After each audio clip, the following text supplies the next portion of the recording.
Good evening and welcome to the Gulf Coast Sports Network, coming to you live tonight from the Shark Tank in Brooksville, Florida.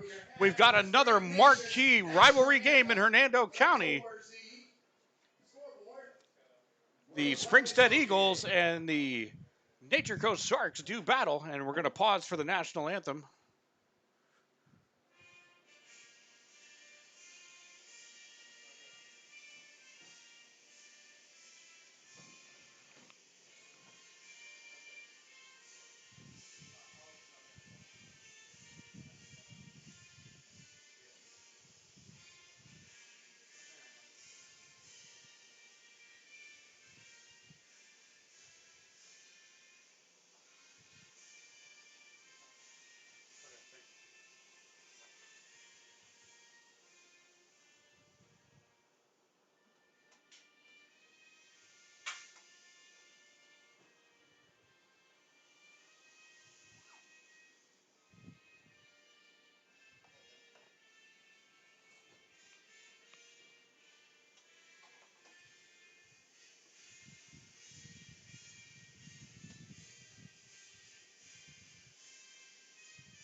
So that was the national anthem. We've got a 7 o'clock kickoff tonight, so we've got an abbreviated pregame show in that we don't have one. So we're going to go ahead and toss it up to the booth right now. Abe Dowdell and Dave Barrett on the call tonight. Go ahead, take it away, boys. Well, all right. It is Friday night, and we're under the lights, Dave. We got a great game ahead of us tonight. We got the Nature Coast Sharks taking on Springstead Eagles. This is going to be a battle that I'm going to guess going to be satisfied in the trenches. Oh yes, you know those trenches are always factor in, and tonight should be no different, Abe. And what I love about this game is we get it every year. You know, Springstead, Nature Coast, a few miles down the road, but they have had some of the hardest hitting and most fantastic finishes in the last couple of years at the games that we've watched. We've seen last second plays and just overall battles, and I expect one here tonight. Right. Normally, when we come to the Shark Tank, we normally watch a great running game. And tonight, will the Eagles be able to contain R.J. Jones? You know, RJ's a sophomore, but he's averaging well over 100 yards already, and he's got 12 touchdowns on the ground as a sophomore. I mean, I'm excited to see RJ run the ball, but you're right. That defense has its work cut out for him. But that defense, we talked about them, Springstead Eagles winning. They've won 3 in a row. They've done it through their defense, only giving up a touchdown every single game the last 3 weeks. Tonight, they're going to be tested. Now, flipping it to the other side, I know Springstead got a mean running game. He kind of runs similar to Mike Allstott, and that's going to be Figueroa. You know, can Nature Coast, stop him? Well, Figueroa is a big back. He has great pad level. He runs behind his pads, and he's averaging nearly 100 yards per game. He hasn't found the end zone as much as RJ has, but he controls the clock and controls the game, and he is a load, man. That guy is tough to bring down. We watched him against Hernando, and Hernando had a really tough time bringing him down because he does run so powerful. And it'll be interesting to see how Nature Coast's defense has a plan for him, because there's a 1-2 punch with Springstead, because Figueroa is the leader, right? But Norton, the quarterback, he will fake it and pull it, and he's got a little juice in those tires as well. And that's what I was just about to hit on, and you mentioned him, Norton. Norton is going to be, what's that, Cash Williams? Yeah, the quarterback for Nature Coast. And Norton. Those can be the difference makers in this game here tonight. Well, and Cash, he's number 0 for the Sharks. You and I remember him as a slot wide receiver as a sophomore and junior, and he's made the transition over to quarterback, and he does have 5 passing touchdowns on the season and 3 rushing touchdowns on the season. So he does service as both dual threats that you're looking for, and Norton does as well. He's throwing it and running it as well. So both teams are going to rely on the running game, but look to their quarterbacks to make big plays against stingy defenses. Now, will the Sharks be able to hit Edwards, Neal, or will Edward Jamison and others will matter in this passing game? You know, the passing game's going to be interesting, and they don't pass as much, and they're not averaging 100 yards, but they come up big in important times because they're setting up the pass with this heavy run. But you can see the referees right here on our broadcast speaking to these captains right now, and they're explaining, we know what this game means to each program. We know that you guys are messaging each other, and you guys are talking, and we know that the only thing that matters is the pads tonight. Keep it clean, gentlemen, because we will throw flags. I can tell you that's right now. We spoke with the referees before game, and they said they have to keep the game under control and let the players play, but they got to keep the chippiness out of it. And there's the coin toss right now. We are right in the middle of it. We're going to see who's going to start with offense, who's going to start with defense, as Springstead has declined. What do you think Nature Coach does here? I'm sure they're gonna go ahead and take the ball. Yeah, you're going to take it. And go ahead and put their offense on the field first. Look like the Sharks be going towards their own scoreboard.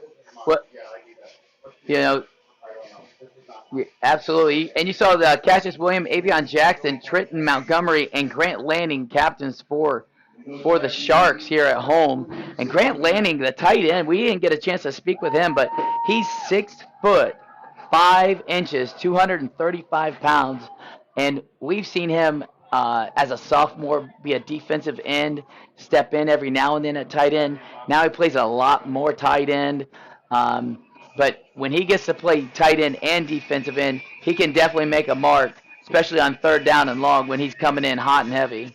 Well, Dave, it's kind of windy out, so would that be a factor for the pass game, or do you think with the way this field as we were walking on it today is going to be a ground and pound kind of game to where once again these trenches will dictate, and not only the trenches but special teams as well. Oh yeah, you're absolutely right. Coach Garfano, Coach Holly are both going to try to establish this run, and when they have the ball, the wind to their back, I can see them going deep, giving a shot.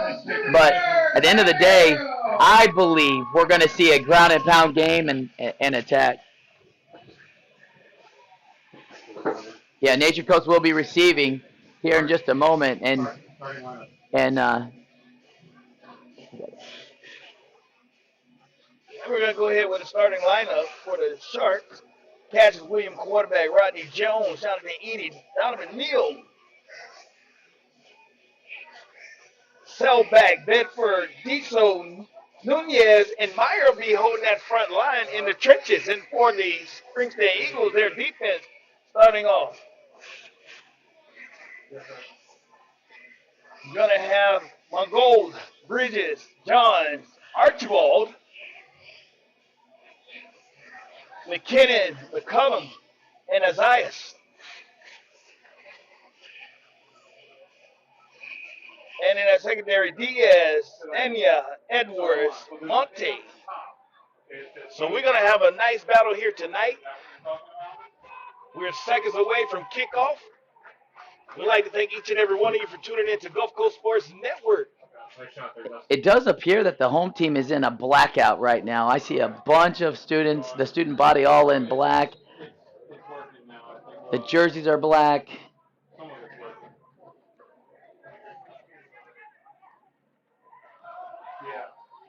Looked like a pooch kick by 45, and it was recovered by number 11, Jonathan Eady.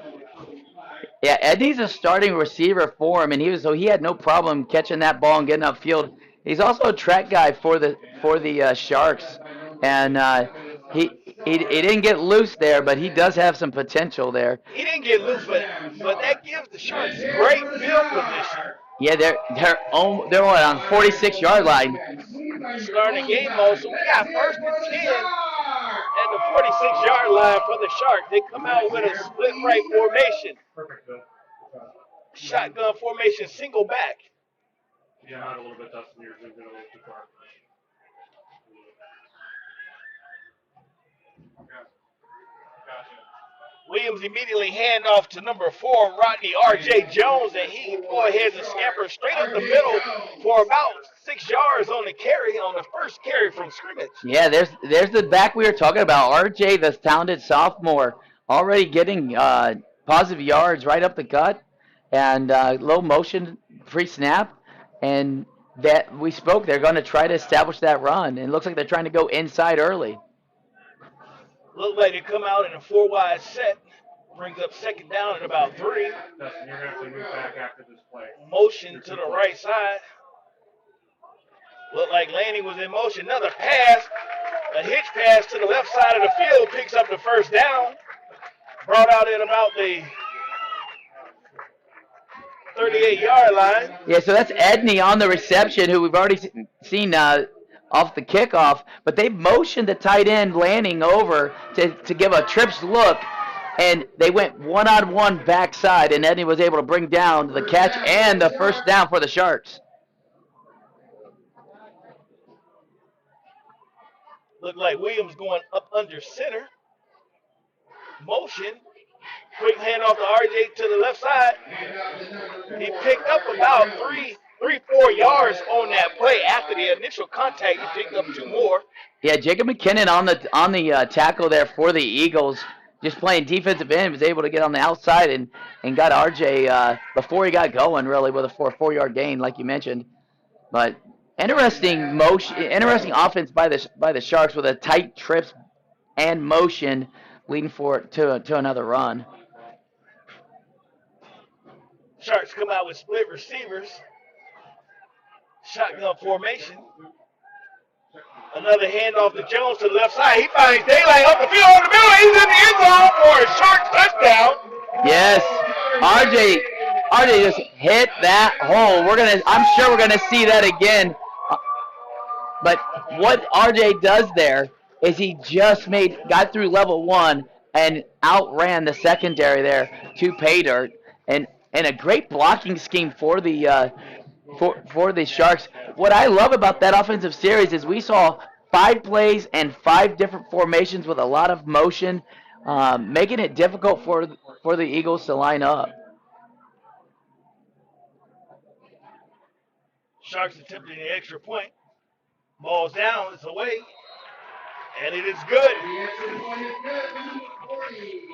Now you got to give it credit to the offensive line of the Sharks because they're making contact and they're pushing going down the field.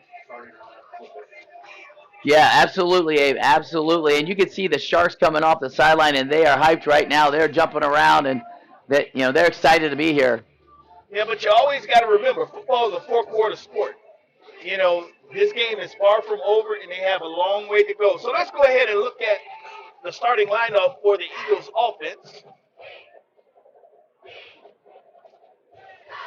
The Vinny Med spot. It's going to have Norton, Figueroa, Edwards, Monte, Stania, and Rogers. Johns, Johnson, Cheney, Graham, and Hartley. And the Sharks defense.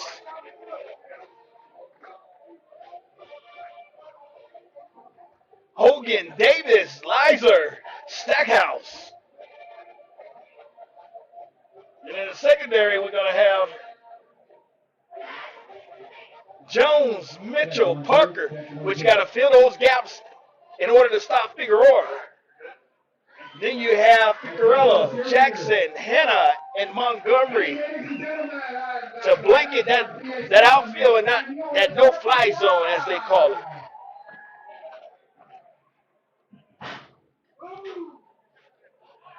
Nice high kick by the Sharks. Going to be picked up at zip 0.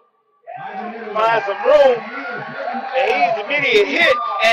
And he was hit by number 4, R.J. Jones. Was able to get down there and help on that coverage. Yeah, RJ's the guy who just scored that touchdown. But look where we are for starting position. The Sharks got it on the 46-yard line, and now the Eagles are going to get it inside their 10.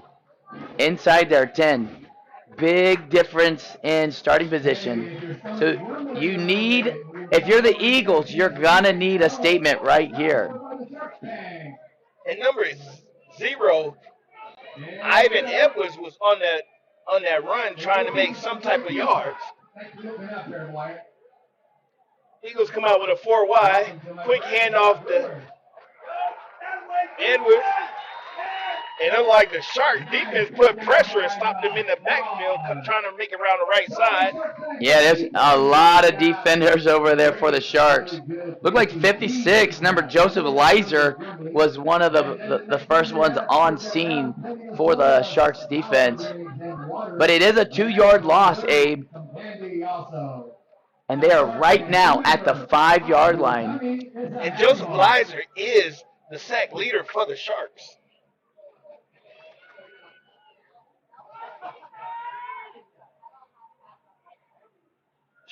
Eagles come out, another handoff, and he's hitting the backfield.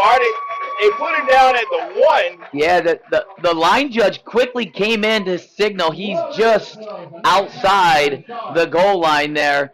Both line judges have it marked outside. You're going to see the Jimmy John's freaky pass replay as he's going to get the ball right away, and he is contacted as soon as he has it. Look, 52. Quick 52 is Stackhouse in quickly for the Sharks. So it's going to be 3rd down. And that was the Eagles' main running guy, number 3, Figueroa, that they were able to hit and stop back there. Eagles come in stacked again, split receivers. Quarterback keeps it up the middle. It's up about 2 yards. You're just trying to get a little bit more room for your punter when you do that because, you can't try to get the first down every time. And at the end of the day, they've got to be able to send their defense back out and not sacrifice the 2 points for the safety. Now, at the beginning of the broadcast, I said special teams play a huge part in games like this. Right now, can the Sharks special teams make something happen? And it's looked like the ball is going to go out of bounds at the 28-yard line, which gives the Sharks great field position. And that great field position is set up by the Sharks defense. First down, Joseph Leiser with the 2-yard loss, followed by Stackhouse with the another 2-yard loss. And that set the tone up for this possession. Now it's time to see the Eagles defense show up like they have the last 3 games and make a statement. Look like the Sharks are going to come out with twins to the left, single receiver to the right, shotgun formation. R.J. Jones in the back. Quick handoff again. R.J. cuts to the left side. He's round the outside, and he's in the end zone again for another Shark touchdown. Now that was great. Look at the motion here by the Speedy Montgomery to bring the edge over towards him, but R.J. takes it, goes up the middle, breaks it to the left sideline, and able to take it to the end zone for 2 quick touchdowns early in this first quarter. And the Sharks will line up with the field goal attempt. The extra point, and it is good, giving the Sharks a 14-0 lead with 8 minutes and 3 seconds remaining in the first quarter. Now, I'm not sure if this is the shocker of tech that we're seeing right now, but we've seen some great running by RJ and some great penetration by the offensive line of the Sharks early in this game. Yeah, absolutely, Abe, absolutely. And again, I love seeing the different formations. I love seeing the motions set it up to give the defense something to look at. He's already got 69 yards off 4 carries and 2 touchdowns, and a dominant performance early in this first quarter for the Sharks. But we've seen the Eagles play. We know that they have playmakers, and they have a defense, and they have offensive stars. They just have to start it off with the special teams right here. Look at that ball with the Nature Coast, emblem right there, looking at us in the face. Now, Coach Garofano is getting with his team and getting them, to stay focused and stay in this game. It's a lot of football left, but they got to make plays. And here's one of them. Edwards runs that ball really, really strong. He was able to look like he was going to the middle, but he stayed near the sideline. And it looked like he was going down, but he had great balance to get back north and south. And this is a lot better field position, starting field position at the 31-yard line. And I think with this possession right here, the Eagles need to put some type of points on the board to give those kids confidence that they're still in this game, especially being this early, because if a turnover or something happens to where the Sharks get the ball back with the momentum they have, they may can put this game away early. Yeah, you're going to look at Norton probably to see what let him run. Norton can run, he can throw. We know Figueroa can do the same. So we're going to be interested to see what they do here. Eagles go into a twin set. Quick handoff to Figueroa. He goes around the right side, breaks the tackle. He's still on his feet. And he's finally brought down after a good. Yeah, he runs a lot like. 3 yards. Yeah, I know you mentioned Mike Allscott. Reminded me a little bit of Jerome, the bus. Bettis. Thank you. But you know, it was a 3.5-yard run, but took 4 guys to bring him down. Ooh. He was able to get them to jump on sides. And I know one thing that Nature Coast head coach said, he loves to teach discipline. And right now I know he's going to get on his defensive line because that's one of the things he told us at the beginning of the year is all about discipline. You know, and he's going to have one of the most disciplined teams on the field. Well, that's exactly what you end up doing if you're the Eagles. If the defense is coming around super fast, you got to change that snap count up and get those free 5 yards. Another hand on Figueroa around the left side. He's stiff-arming it, trying to get around the corner. Picked up probably a yard and a half. Looks like he might have picked up the first down on that run. You know, Trent Montgomery ran Figueroa all the way to the sideline as Figueroa was looking for a little bit of latitude there. But Montgomery ran him to the sideline and able to run him out of bounds. And he did pick up the first down, but it could have been more.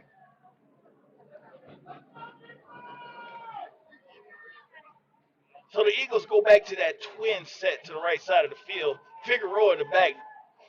Norton on the center. Looked like he bobbled the ball. He had to keep it. He was able to keep it, and he made something out of nothing, picking up another 5 yards on the carry. Yeah, that was a bobbled snap, and he was able to follow Figueroa and get a negative situation into about 6 yards. He was taken down by a school yard. Sometimes athletes just have to react like that. They go back into that twin set. Figueroa low. They almost had the Sharks jumping again. Checking with the coach.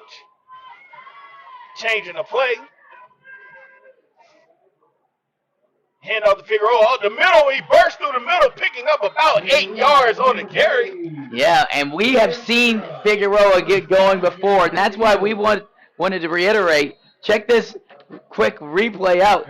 As they get the play called in, he just runs so low right here, and he delivers the blow at the safety as he falls forward right near the 40-yard line. And we got a timeout. But a great response by the Eagles because we've seen other teams fold and just punt and give up more points and more points. But the Eagles are sticking into this rivalry and answering right now the call. But they still got to find some points like you mentioned earlier, Abe. Right. And the way Figueroa runs, he's that fourth quarter kind of back to when that defense is tired. Yeah. He is the one that you punish those defensive linemen and linebackers, especially after they've been winning. But right now, the Sharks are still fresh because they really haven't been on the field that long. But right now, the Eagles are sustaining a drive, and they're just moving the chains. They're keeping their guys confident in being able to, put points on the board. So this drive is very important for the Eagles. Yeah, they've moved the ball 30 yards already, and it brings up a 1st and 10. They're in no urgency because football is a four-quarter sport. They got plenty of time. Norton keeps the ball, takes it straight out the middle. Looks like he picked up about 8 yards on that carry straight up the middle. And Abe, what we see there was the first time we've had Edwards in the gun, and he followed Figueroa to the side and was able to read the defense for a large 8-yard run, like you mentioned. And see if they're going back to the gun. They are not going back to the gun. You see Figueroa is low. That's when he shoots out that cannon. Checking with the coach to get their play. They're in that twin set. Quarterback under center. Quick hand on Figueroa around the right side. He's dashing. He's still picking up yards. Finally brought down after picking up about 7 to 8 yards. And he coming out of there low like he's getting shot out of a cannon. He is super low, and you're going to see how low he is right here. But this is the second time they've attacked the right side of that defense. And he's got a little penetration right there, but again, he's so low, he keeps those legs moving, and he will pick up another first down for the Eagles. So they like the right side. They've attacked that twice on some short yardage formations. Now they coming to the Twins left. Norton Keys. He started going behind Figueroa, but then he tried to cut back, and the Sharks was able to swarm in and take him down after he picked up probably a yard, if that. Yeah, number 5, Braden Hogan sets the edge for the Sharks, and it turned Norton inside to some of his buddies, able to get a no gain on the run. But it's the second time they've been in the gun formation, and both were quarterback designed runs. Come back to that twin set to the left side of the field. Figueroa in the back. Quick handoff around the left side. Nice stiff arm. He's turned the corner. Looks like he picked up about 7 yards on that carry. Yeah, Montgomery is going to be the guy again on this final tackle, but this big stiff arm right there is able to get him moving, but he's always looking to finish the run behind his pads and with a little bit of punishment for the defense, but it does bring up a third down. I know he signaled first down, but the referees are giving it third and a long one. And they have been attacking the right side of the Sharks, but they are going in the shotgun formation here with Norton. So they go to the Twins with a single receiver to the left, put him in motion. And a quick handoff, referee immediately throws the flag. Yeah, they had a motion there with Edwards, and it looked like a little jet with a quick. So he must have had. Yeah, they had some false start. Yeah. Those penalties are going to hurt. Will this be one of those situations where it hurt, where you had third and short, now you got third and about 6? Yes. But it's two down territory unless they have a really good kicker, is my guess. I know you're looking for touchdowns and not field goals. You got Evans and Figueroa in the back. Hand off to Figueroa straight up the middle, pounding his way. Looks like he picked up the first down. Yeah, that was the first time we've seen that heavy look in the backfield there. But yeah, Hartley was helping him out, moving the chains. Man, Figueroa runs so big inside that end zone. But we are in the neighborhood, Abe. Of Applebee's red zone. Yes. Looks like we're on the 11-yard line.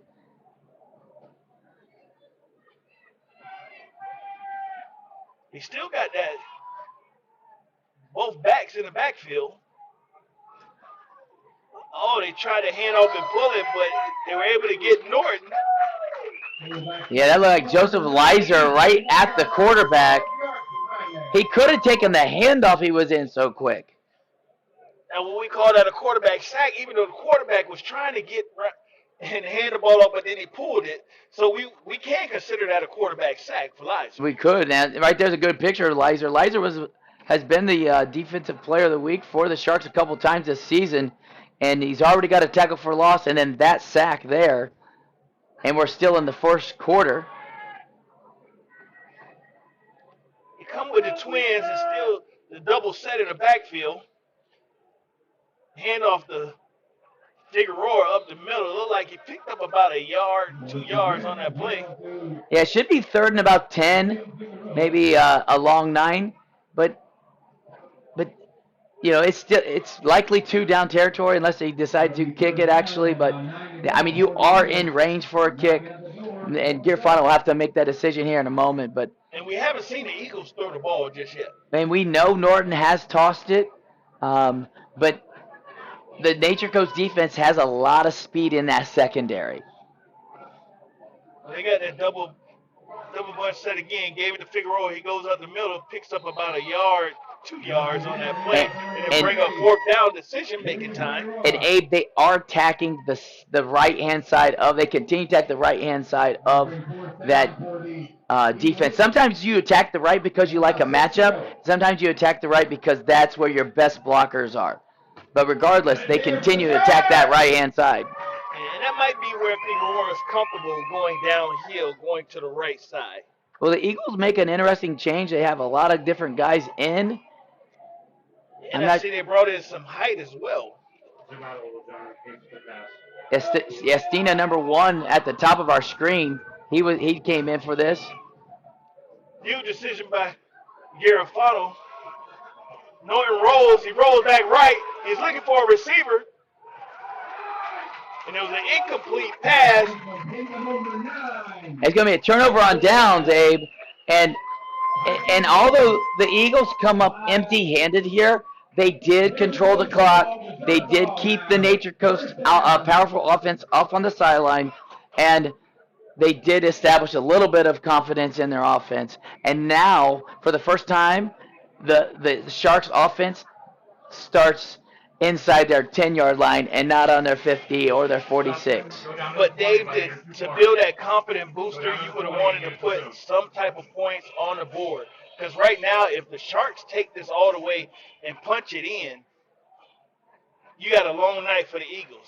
Well, the Sharks are not going to shy away from RJ. They want to keep him going, but the Eagles are paying close attention right now. Where's 4? Where's 4? And they're signing some people to him. But it will be the first loss of the night for RJ. And they are inside their 5-yard line. A great opportunity for the Eagles to get the ball back if they can play 2 more downs of solid defense. Number 6 right there, you can see the tight end. He is known for getting open on some quick passes here. Quarterback throws a quick hitch over that. Too high. Yeah, it was just a shade high. Landing right there, number 6 did just do a quick little out. But Cassius Williams did like his matchup on the single receiver side. So that brings up 3rd down and about 14 yards to go for the Sharks. Yeah, you see a good Coach Hawley in his first year speaking with Cassius Williams on the sideline as they get the play call in. You know, Coach Hawley, we spoke with him at the beginning of the season, and his offense is really clicking, and he knew it would take a little bit of time, but now he likes that it's working on all 4 cylinders. Sharks go into a 4-wide set motion to trips. Quarterback keeps the catch. Williams goes straight up the middle. Picks up the first down. Yeah, that's number 0, Edwards, on the tackle, but that is a big collision. A big collision. We're going to see some late motion, and now he's in an empty stage, clears his shoulders, and then he just takes off for a design QB draw, but some big, that looks like a towel that went flying there. But it brings up a first down because that was enough for it. And the Sharks have done everything they can to keep. Take a timeout. I think it might be quarter. So they call the timeout? Unless they're going to let the clock run out. So, Dave, here it is, end of the first quarter. You got the Sharks up 14-0. You had the Eagles driving and hoping that they were going to punch it in, but the Sharks was able to stand up and hold tight and keep them from punching it in. Yeah, so that will bring up the end of the first quarter with the Sharks up 14-0 and a big first down play for the Sharks to end that quarter. They started it strong, they finished it strong, and the Eagles had a little bit of that in the middle. This quarter will tell us quite a bit, though. Like the Eagles defense, tackle for loss, and then that's that big gain. So we have a lot of football left. We have an energized crowd on both sides. You can see the black the black jerseys all over here on the Nature Coast side. You got the red jerseys over on the Springstead side. Always fun to be a part of this, Abe, and I always look forward to having you next to us in this fresh clock here for the second quarter. You know, and the Sharks picked up that first down. Now, this is the opportunity for them to drive down the field and do clock management because they're in complete control of this game right now.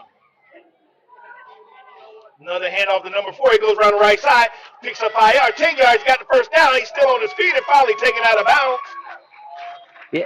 Hey, RJ looked like he was coming to the left, and he made a quick cut as soon as he gets the ball. Watch this pretty fast replay. He looks like he's coming towards us, and that cut right there, and it's blocked so well. Look like they got 4 guys downfield blocking and able to pick up a huge first down, and they're already at the 40-yard line. And keep in mind, they started inside their 10, Abe. Well, that was the big play of the quarterback legs by getting them out of that situation that they were in. I believe they were at 3rd and 14. Another handoff. Ooh, nice move up the middle. He cuts back again, still on his feet.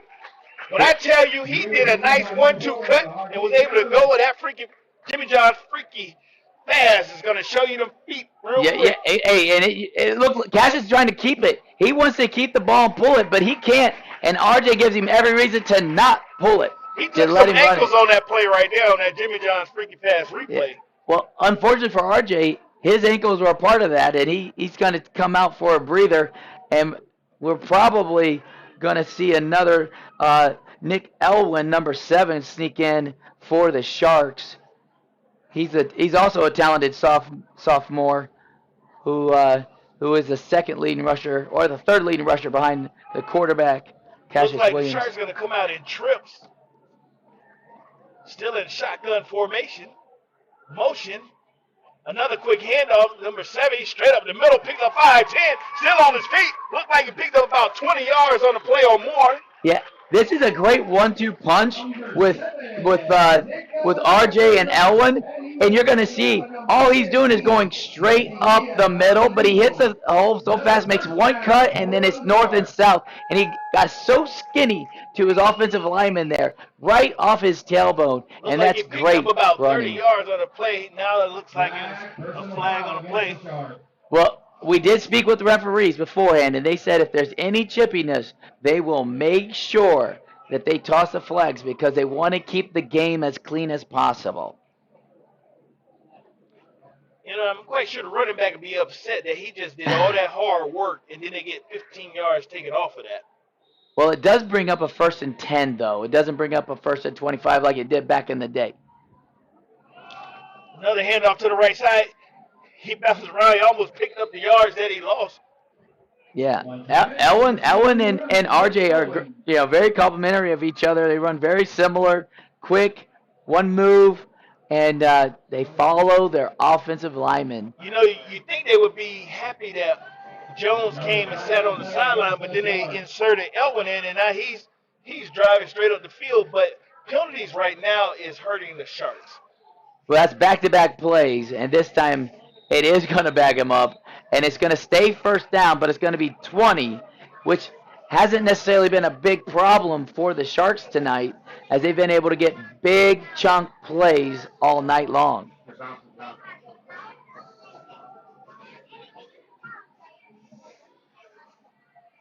But the defense, the defense is ready to go. They should be ready to go.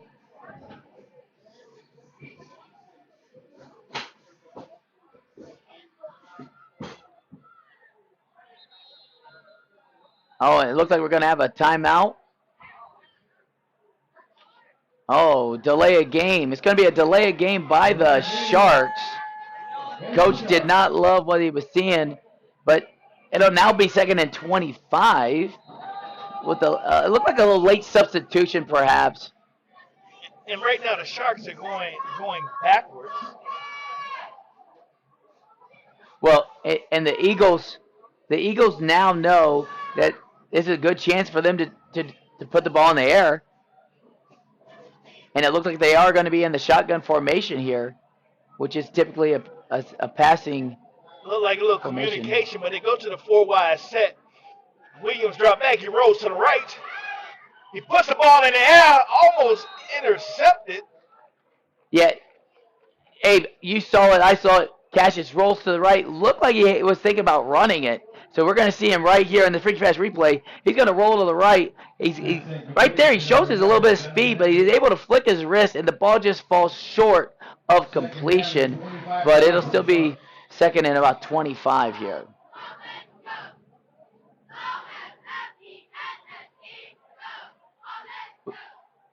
So we got 9 minutes and 37 seconds to go in this first half, Abe. And we got a potential 3 and out here for the Eagles defense. Sharks in motion, going into 4 wides. He gets set. Correction, Twins. Nice pass. Nice. He got some wheels on him. Yeah. Trying to get himself out of bounds. That's going to be Zayden McKenzie. He was on the 4x1 team that went to the States last year and one of the faster guys. But you're going to see just a quick, almost a bubble screen, but he does get past the line of scrimmage, and you can see the burst right there. But thrown out of bounds by number 10, Trent, Mr. Moat for the Eagles. And he had some nice blocking on that outside, so he was able to pick up some more yards after that catch. So it looks like it's 3rd and 10 right now, Abe, and this is manageable distance for the Sharks.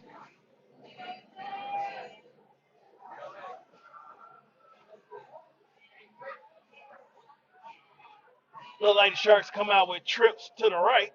Shotgun formation. Williams roll to the right, looking for somebody. Keeps the ball. He turns it up middle. Still on his feet. Picks up about 8 yards on the carry. Yeah. Short of the first down.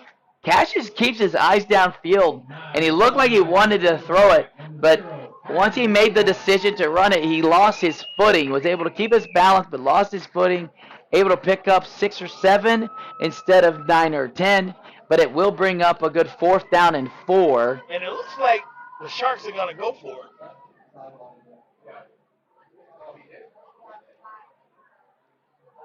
Yeah, the Sharks, I still don't see RJ in the game. Yep, RJ is back in the game. 4th down for the Sharks and 4th to go. So this is a running or passing opportunity for the Sharks. Sharks come out with split receivers. Direction at the quarterback, he's up. And the Eagles were able to take that down and not get it. Yeah, McCollum was quick. McCollum was quick on the stop there. Cassius ran into the offensive lineman, but quickly tackled by the D-line there for the Eagles. But we see a lot of flags on the play, and we spoke to the referees, and they reminded us they are not afraid to throw these flags tonight, and they got to keep it sportsmanship. But they were short of the yard to gain. And now we just got to figure out who the personal fouls are on. The offense? The defense? Offsetting. First down. Yeah, so first down. Defense was able to hold. And that's a big hold for that defense right now because the Sharks came out with a lot of momentum, but then penalties really backed them up and put them in a bad situation. And the Eagles defense is able to capitalize on that. Now they have the ball back to their offense, hoping to put some points on the board. Absolutely. Now it's time. You can see the rushing yards there, 65 for Springstead and 0 in the air. And we spoke earlier about the speed of the secondary for the Sharks. And perhaps that's why the Eagles have kept it on the ground, but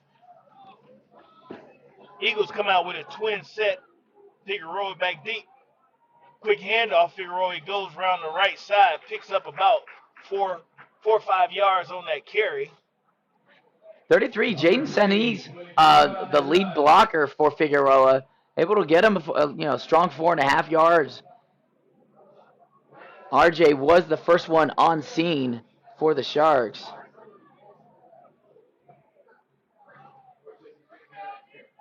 That'll bring up 2nd and 6 for the Eagles. They stay in that twin set. Norton's up under center. Quick handoff to Figueroa. He's met in the hole, but he was able to still get a yard and a half. Yeah, it looks like right there, 16 for the Mr. Parker for the Sharks able to finish him off. And he was taken down by number Looked like 16, Dontrell Parker.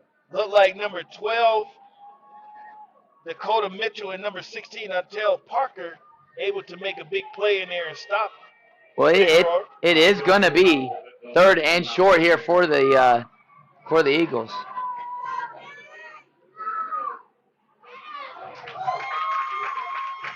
Nice play by number 1. Yeah, it's Avian Jackson. Yeah, Avian Jackson's the safety. He leads the Sharks in tackles with 6 per game, but he is a hard-hitting, fumble-causing safety. He's caused 3 fumbles this year, but it is a 4th down and less than 1 right now, just shy of midfield for the Eagles. All right, guys, stay on the players for this one. No sidelines, stay on the players. With the way Figueroa's been running, I would go right back to him on that right side. There's a lot of Sharks right at the line. But it looks close. Oh, yeah, the line judges are quick to get in there, grab the ball. The Whitecat is saying first down. Look how many Sharks are at the line of scrimmage. They all come right. Figueroa's met low at the as soon as he gets the handoff, but he is a strong running back and able to fall forward for the first down.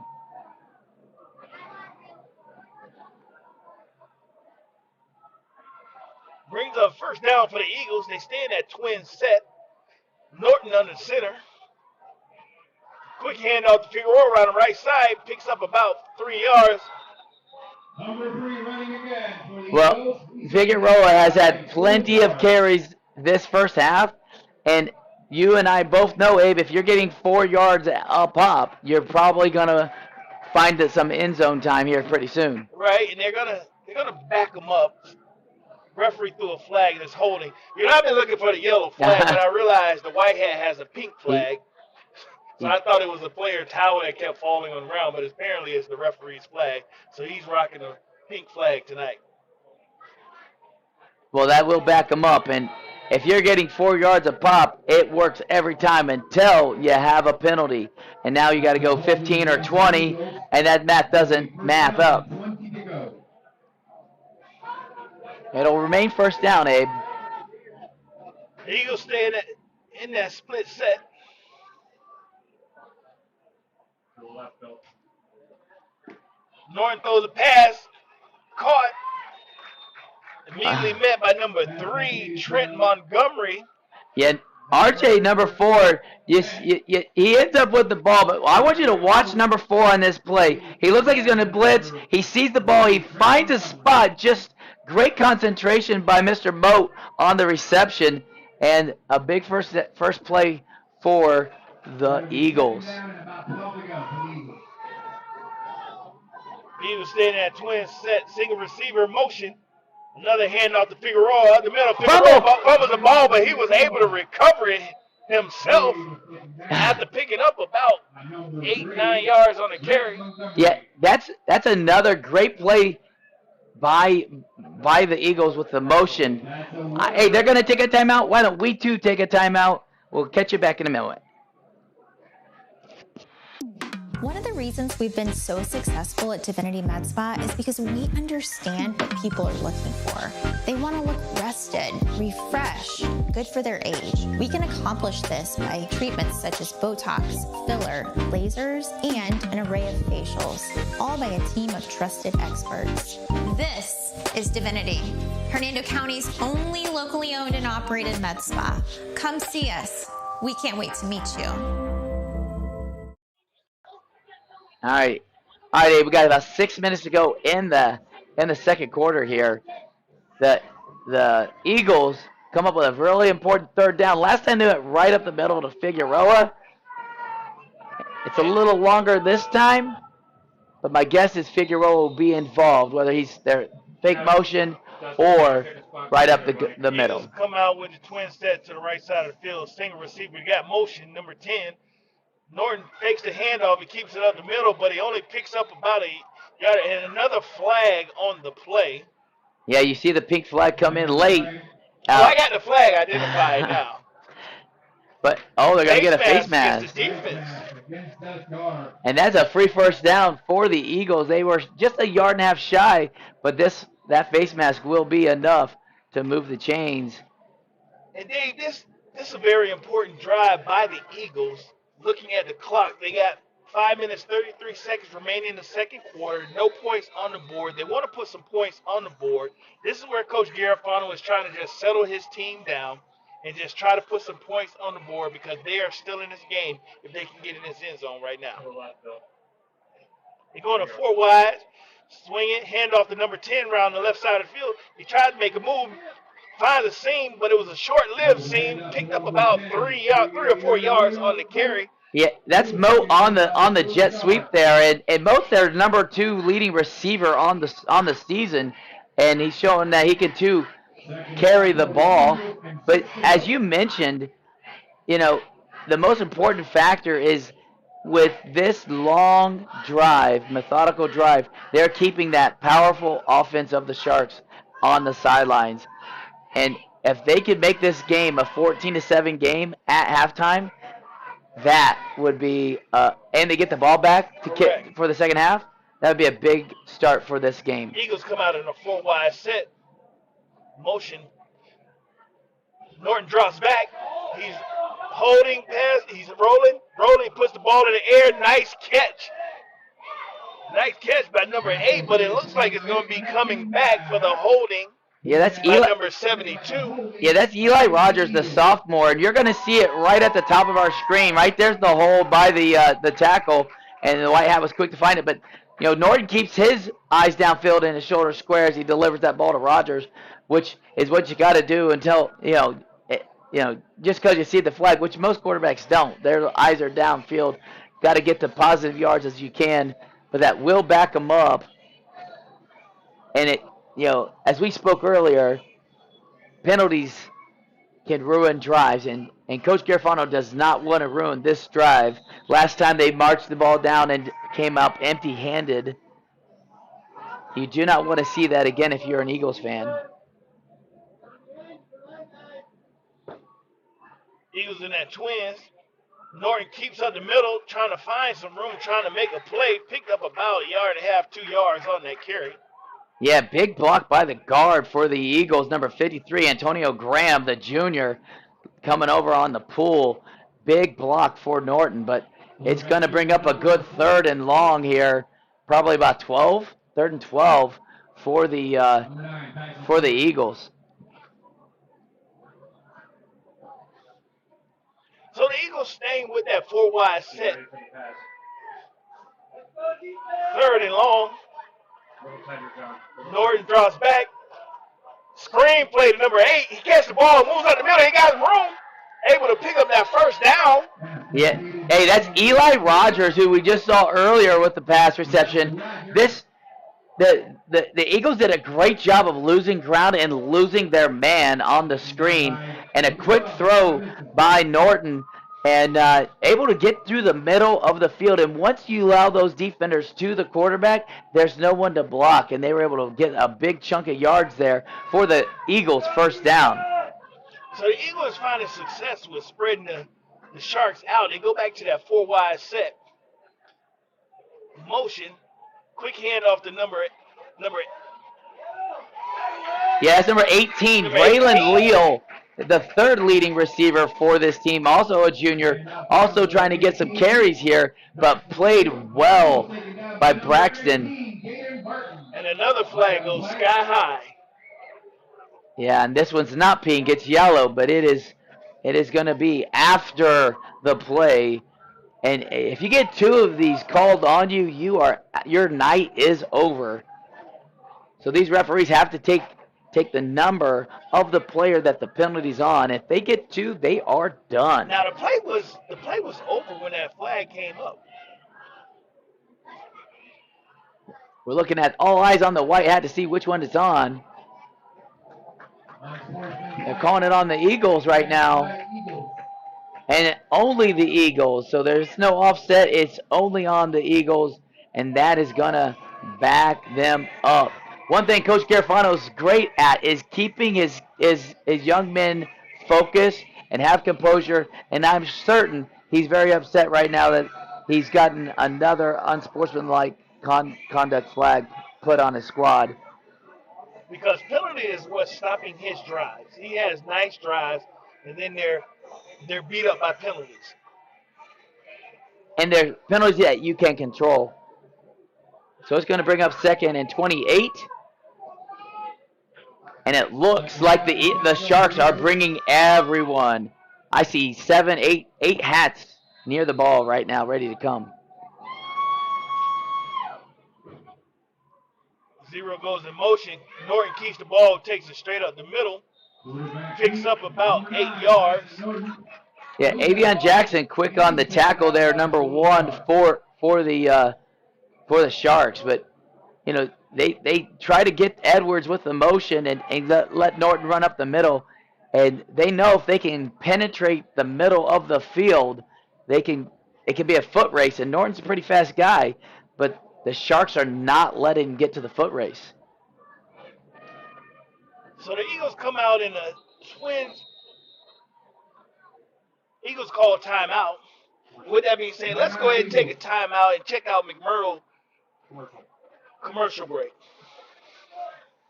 When you play football, you develop this mentality that, you can withstand anything.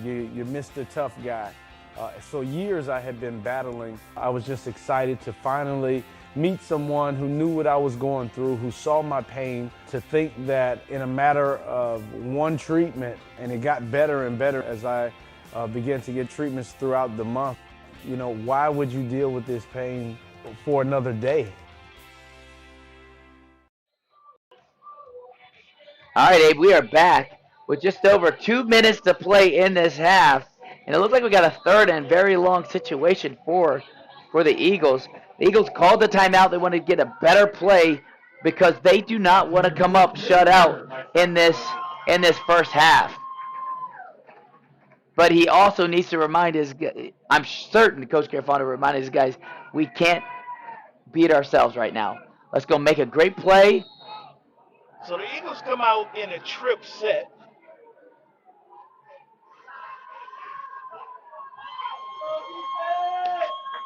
Norton drops back. He's rolling to his right. He has Edwards. He gets out.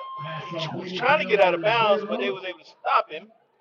Yeah, Edwards does a great job catching the short pass and able to get a few extra yards after the catch. But right here we're gonna see the replay right there as he catches it, able to get downfield. But 3 and 4 Sharks quick to the ball. But it will bring up a 4th down and 13. And this is a big 4th down, Dave. The Eagles have worked a lot, managed the clock, got it all the way down here, and they're trying to get something out of there. Looks like they go trips to the left side. Keep an eye on number 1, Austin Stina. Also number 8, been having some nice hands. Norton drops back. He got time. He's being pressured. He puts the ball in the air to just get away because he received pressure immediately. Yeah, so great defensive effort there for the Sharks, and they definitely wanted to have a solid pass there, and Norton did everything he could to get the ball downfield, but after 2 or 3 seconds, he definitely had 2 defenders on his face mask there. So that was a big play for the Sharks, which had number 11, Jonathan Eady, and number 21, Tyler T.D. Davis, that put a lot of pressure, making him have to throw that ball out of bounds for the Eagles. And at that time, we got a player down, and we're going to go ahead and take a commercial break.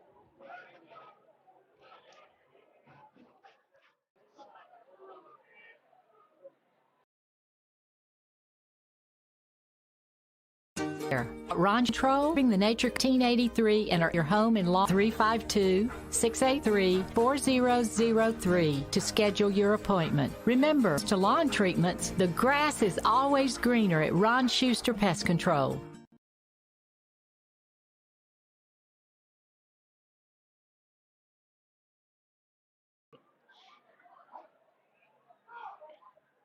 All right. Hey, we got about a minute left to play It'll be first down for the Sharks here as they stopped them on 4th down. They still haven't. They're getting the injured player up on his feet now, which is a great thing. Looks like number 16, Parker, Dontrell Parker, the outside linebacker, sophomore, walking it off. Might be a cramp. Let's hope it's a cramp. But it should be a first down for the Sharks here. They have yet to reset the chains.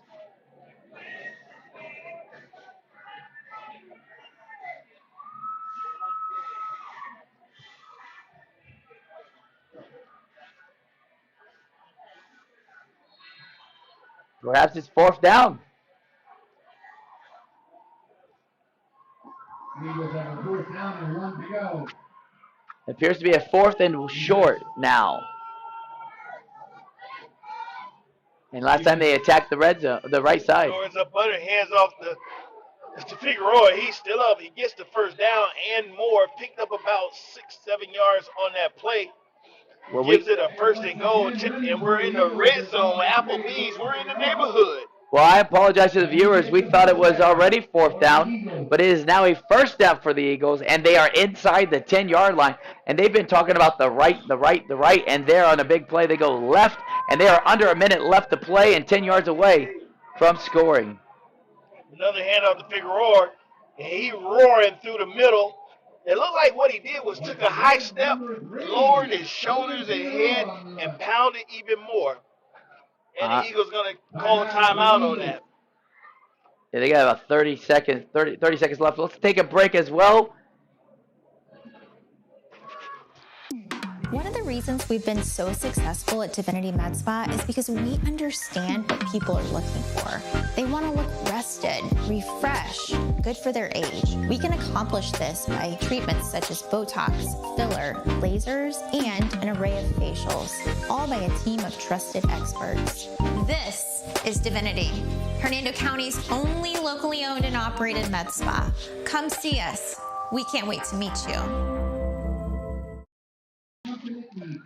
All right, Abe, we are back, and a very impressive drive here by the Eagles as they picked up that first down, and they are 4 yards away from scoring. But the biggest opponent they have right now is the clock. All right, they have 34 seconds left to play in this half. And right now, Coach Garofano is just trying to, keep his guys calm, giving them confidence and letting them know, hey, we punched this in. We're still in this game. Yes, we may have been down 14 points, but football is a 4-quarter sport. They came out, nice crowd on hand, Well, you see the discrepancy there in the rushing yards and the passing yards, but they do have the two-back look like you mentioned. Look like Figueroa is still banging his way forward. Picked up another yard and a half, 2 yards. Look like it's going to be 3rd and 1. Yeah, and you saw Lizer quickly on the bottom of that pile, but the clock is still running, and we are under 20 seconds.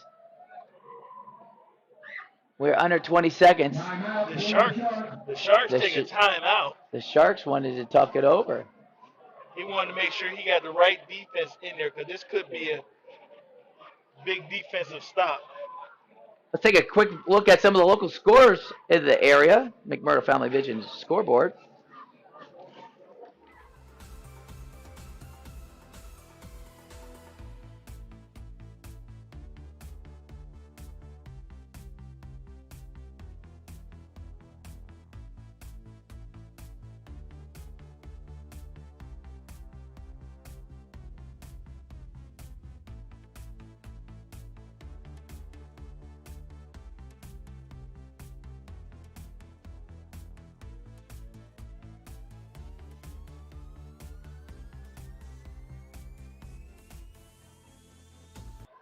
All right, we got 18 seconds left to go, and it looks like they are less than a yard. I'm talking that looks like about 9 inches short of the end zone.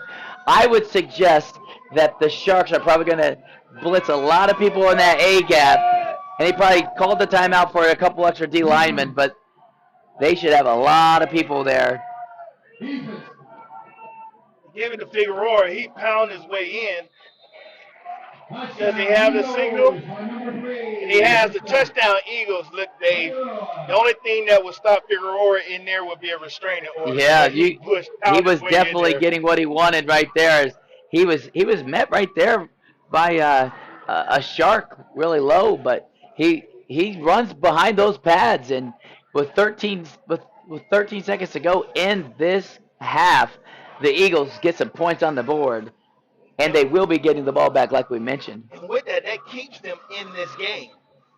Yeah, because you can make a point that the Sharks have dominated on offense early first quarter, but the Eagles have came back, and this is second nice drive that they've had, and they were able to come back with some points. Now can they get the PANT? And one of the big things about this drive for the Eagles, and the extra point is good, which makes it a 14-7 game, is number one, they did clock management as they went down the field. Yes, they had a couple, penalties that hurt them and moved them back.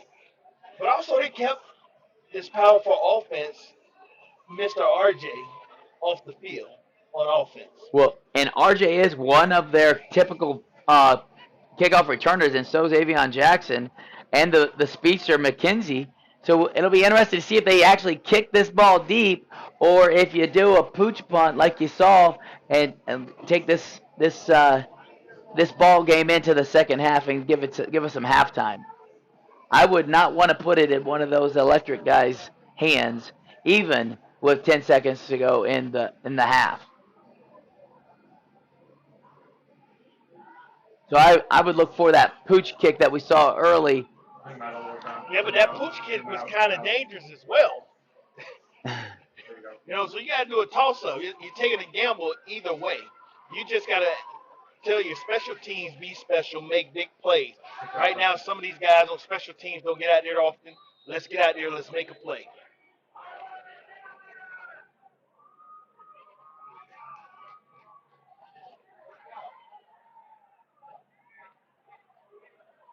That's RJ.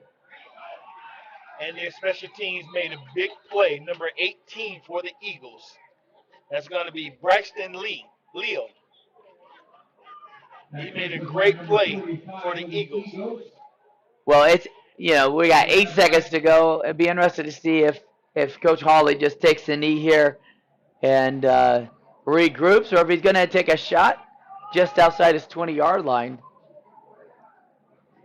Or maybe give RJ another handoff to see if he can break it.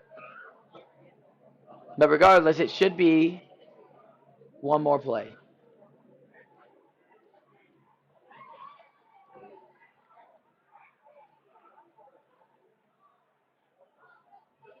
Looks like the white hat has signaled another penalty, and they are walking it back. So instead of starting on the 24, they are going to start on the 11 or 12. Well, that makes it a little easier to take a knee if you ask me. And that is what they are going to do. And that is going to bring us to halftime, Abe, with the score 14 Nature Coast Sharks, 7 to the Springstead Eagles, in a thrilling rivalry matchup. I think we're going to toss it up to Will Wilkie in the booth.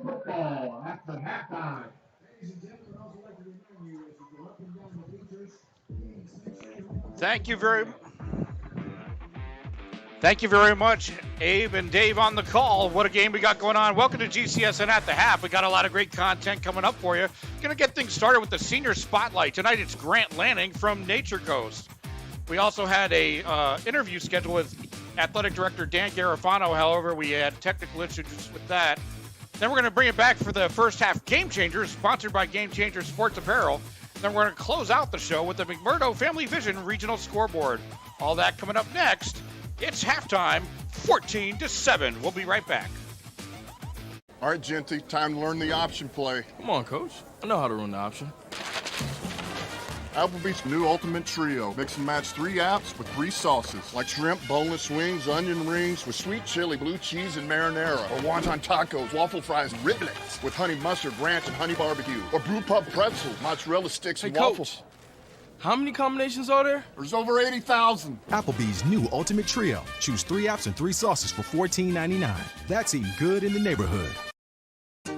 Hey there! Have you heard about Ron Schuster Pest Control? They've been serving the Nature Coast since 1983 and are experts in keeping your home and lawn pest-free. Give them a call at 352-683-4003 to schedule your appointment. Remember, when it comes to lawn treatments, the grass is always greener at Ron Schuster Pest Control.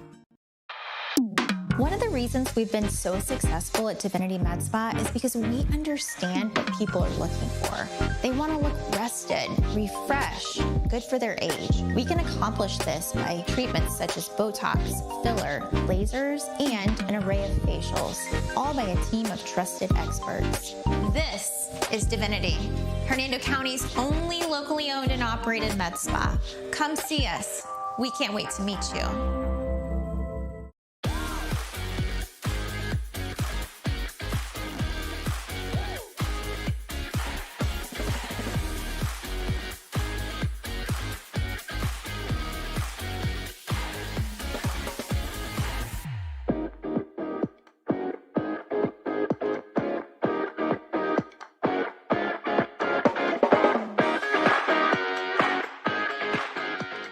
Grant, nice to see you today, bud. Listen, what can you tell me from the beginning of the program as a freshman to where you are now about your high school travel? Okay, for me, it was a little different. I started my freshman year off at Springstead, but then I came to Nature Coast halfway through my freshman year, so I came for the spring semester, and I came during the time where Coach Johns just left, and then Coach Kaz, he got hired, but there was like a 3-month period where we had no coaches at all. So I was like, a brand new school, had to adapt to that, and there's no coach at the program currently. I'm like, what's going on? So it was kind of strange, but eventually once Coach Kaz got hired, I started bonding with all the guys, and it ended up being the best decision I made. That's great. Now, you did mention 3 head coaches. So you've, as a freshman to now, you're on your 3rd head coach. Yes, sir. What can you tell me about what you like most about Coach Hawley? Coach Hawley, I think he's very knowledgeable. I mean, sure, all my coaches are, but he's coming from a college experience. He has a whole college offense in store for us. It's my favorite thing with him is that we get to talk, we get to make tags, everything. So I really like how knowledgeable he is and how easy it is to go and talk to him if we're trying to install something. Now, when there was no coach present and you were just a sophomore, did you assume any leadership roles, or did you let the seniors take over? How did you play that when there was no coach on staff? It was kind of like I knew all the seniors. I grew up playing with them at middle school ball, even out throughout high school, so I kind of bonded with them good. And we had our senior leaders, but I also wanted to lead the underclassmen too, so I kind of tried taking on that leadership role for my class and the guys younger than me, and hold the seniors and juniors accountable whenever they were goofing off or something. So trying to get everyone as locked in as we can, even without the head coach. Yeah. Now, where did you play your middle school I ball played at? Right here at Challenger. I went to Challenger for 12 years, so it was a long time here. Played 6th through 8th grade. Got some varsity time 6th grade years, started both 7th and 8th grade, so it was fun, and you were my coach. So 7th grade, yeah. Yeah, 7th grade. Coach Hawley, you're coming into your first season here with Nature Coast. What can you tell me about Lanning coming in, and what do you have in store for him this year? Yeah, Grant was one of the first people that had kind of popped up when I was talking names about kids that were going to be important to the program. Grant's name was one of the first one that got mentioned. For him it was very quickly, okay, how can we make him like a focal point of the offense? How can we use the things that he does and his size and use it to kind of create some interesting matchups and things like that on the field. And then off the field, it was a lot of high praise for him as a kid from administrators, from teachers, and things like that. And he's been kind of everything that we heard about when we got in. Yeah, high quality individual, great athleticism, large body, good hands. So we should see a lot of Grant this year on offense and defense. Maybe, I don't know. We've seen him on both sides of the ball his sophomore year. Do you think he'll play both sides this year? He'll contribute on both. What I believe, though, is that we don't play a ton of two-way players. We're going to have kids like him that are uber talented that we can play on both sides, but ultimately we want to try to develop kids, try to get it to a point where we have as many one-way players as we can, not because of anything that they do, but because we really philosophically believe that if you want to have the best chance to win football games, you got to give kids a little bit of rest in between, let them contribute on special teams and things like that. But he's definitely one of the few kids that we have that work on both sides of the ball. Awesome. Grant, what can you tell me was your favorite game or most memorable game at Nature Coast? My favorite game at Nature Coast definitely had to be my sophomore year against Gulf. It was week 10. It was a shootout, man. I believe the final score was like 72 to 56, 59, something like that. It was nonstop scoring, and then that's where we just ran the ball the whole game, just pounded it down their throats. But just being in a shootout like that was definitely my favorite moment. Definitely a memorable game. 70 points scored. They gave up 50. Yes, sir. Wow, what a game. How did you score in any of was any of those 70 points yours? No, I was blocking the whole time. We had Cromer out there, so he was just toting the rock behind all of us. I'm sure you're just as important to that score as Cromer was. Coach Hawley, how does Grant's leadership style fit into your program? Yeah, I think he's not going to be a super vocal kid. He's going to be a kid that goes and does the work and expects everybody else to do it with him. And he's done a great job of that when he gets into the weight room all throughout the off season. He's got all the big boys with him. They're all lifting together and they're all pushing each other, making sure that they're kind of staying on task, which can be hard with high school kids sometimes, but does a good job of keeping them on task and where we need to be in the weight room and in practice and things like that. So he's a lead by example kind of guy? Very much a lead by example, and it's a lot of fun to have kids like him doing that. Grant, it's been a long time. You've been playing for 4 years. Who are some of the people you'd like to thank along the way of your football journey? Definitely all my family. They've helped me, mom and dad, every day, get from ever since middle school all the way up throughout high school. They took me to and from practice, to and from games, so definitely them. I'd like to thank all my coaches throughout my years, middle school, all throughout high school, and especially my teammates too. Without them, I wouldn't be the player who I am today. They help motivate me every day, make me want to go out there every day, and ultimately make the sport fun. That's awesome. That's awesome. Grant, what are some of your personal and team goals for this season? Some personal goals of mine is to truly be involved in the offense. The last few years, I've been a part of the offense, but not truly involved, at least in my opinion. So this year, I'd like to put the stamp on the name tight end at Nature Coast. I want to be used a lot, whether that's blocking, freeing up our running backs or big touchdown runs, or going out for routes and scoring a lot of touchdowns. But my main goal would probably be trying to put up almost double-digit touchdowns this year. Wow, double digits. And then as a team goal, I'd like to go 10-0, obviously, and then have a deep run in the playoffs. I think we have the talent there. We just need to put it all together, but that's my team goal, is going 10-0. Of course, every coach wants to win and work hard on X's and O's and on the field stuff. What kind of things does Coach Hawley do to prepare these guys for after football and down the road? Yeah, so we've had a pretty solid undertaking of kind of the off-the-field stuff with the kids. It's the basic discipline and accountability stuff. When I first got here, the three main things that popped up was accountability, discipline, and structure were the three words that kind of kept popping up. And so what we really wanted to do was give the kids, communicate with them on what that looks like. We want to create that structure within a program, communicate everything, be organized. Wanted to teach them accountability. When you're doing something wrong, there are consequences to your actions, and there's also, whether that's good or bad, and then we wanted to kind of instill discipline and getting them to understand that the game of football. When you play football, you develop this mentality that, you can withstand anything. You're Mr. Tough Guy.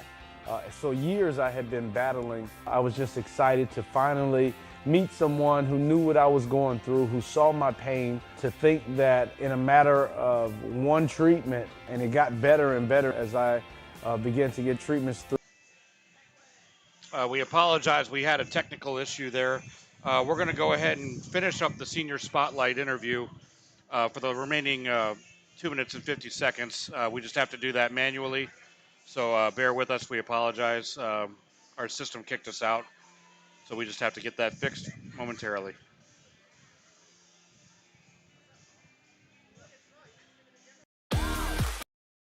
And down the road. And we're ready to come out and beat them. Outside of that, what's your favorite pregame? With the game of baseball. Helping lead the way and helping And then we wanted to kind of instill discipline and getting them to understand that the game of football is a microcosm of life, right? So we wanted to teach them that if you do things the right way, then you're going to have success off the field. So we've tried to do a good job of that as a coaching staff. I think we've done well. We've had a lot of compliments from people on how our kids are acting, and a lot of it is because of guys like Grant who are helping lead the way and helping these kids, not only the seniors, the current group, but also the younger kids, and understanding that there's a right way and wrong way to do things, and if we do things the right way, we'll have success. All right, ready for some rapid-fire questions.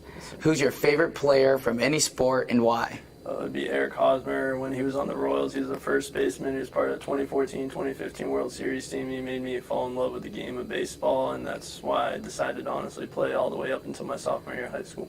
Awesome. Favorite rivalry game? Like in county, it has to be Springstead. I mean, there's no question. School on Mariner, so definitely looking forward to that this year. Favorite tradition at Nature Coast and why? We have our pregame chant as we walk out the Hope Room all the way to the field.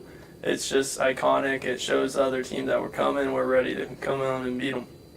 Outside of that, what's your favorite pregame ritual? Pregame ritual for me, it's honestly just giving my prayer to the Lord, helping me get locked in for the game, play through Him, and that's pretty much it. It's my pregame prayer.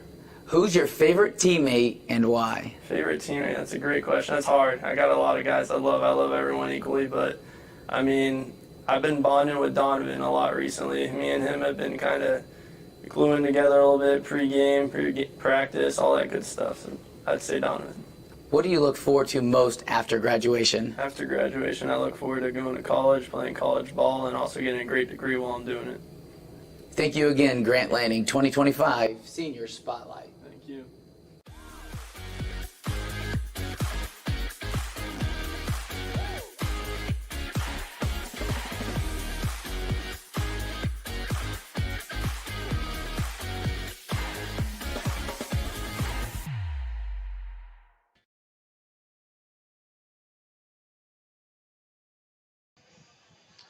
Again, that was Grant Lanning, tonight's 2025 Senior Spotlight. Again, we apologize. We had that little glitch there, but you were able to see the interview in its entirety.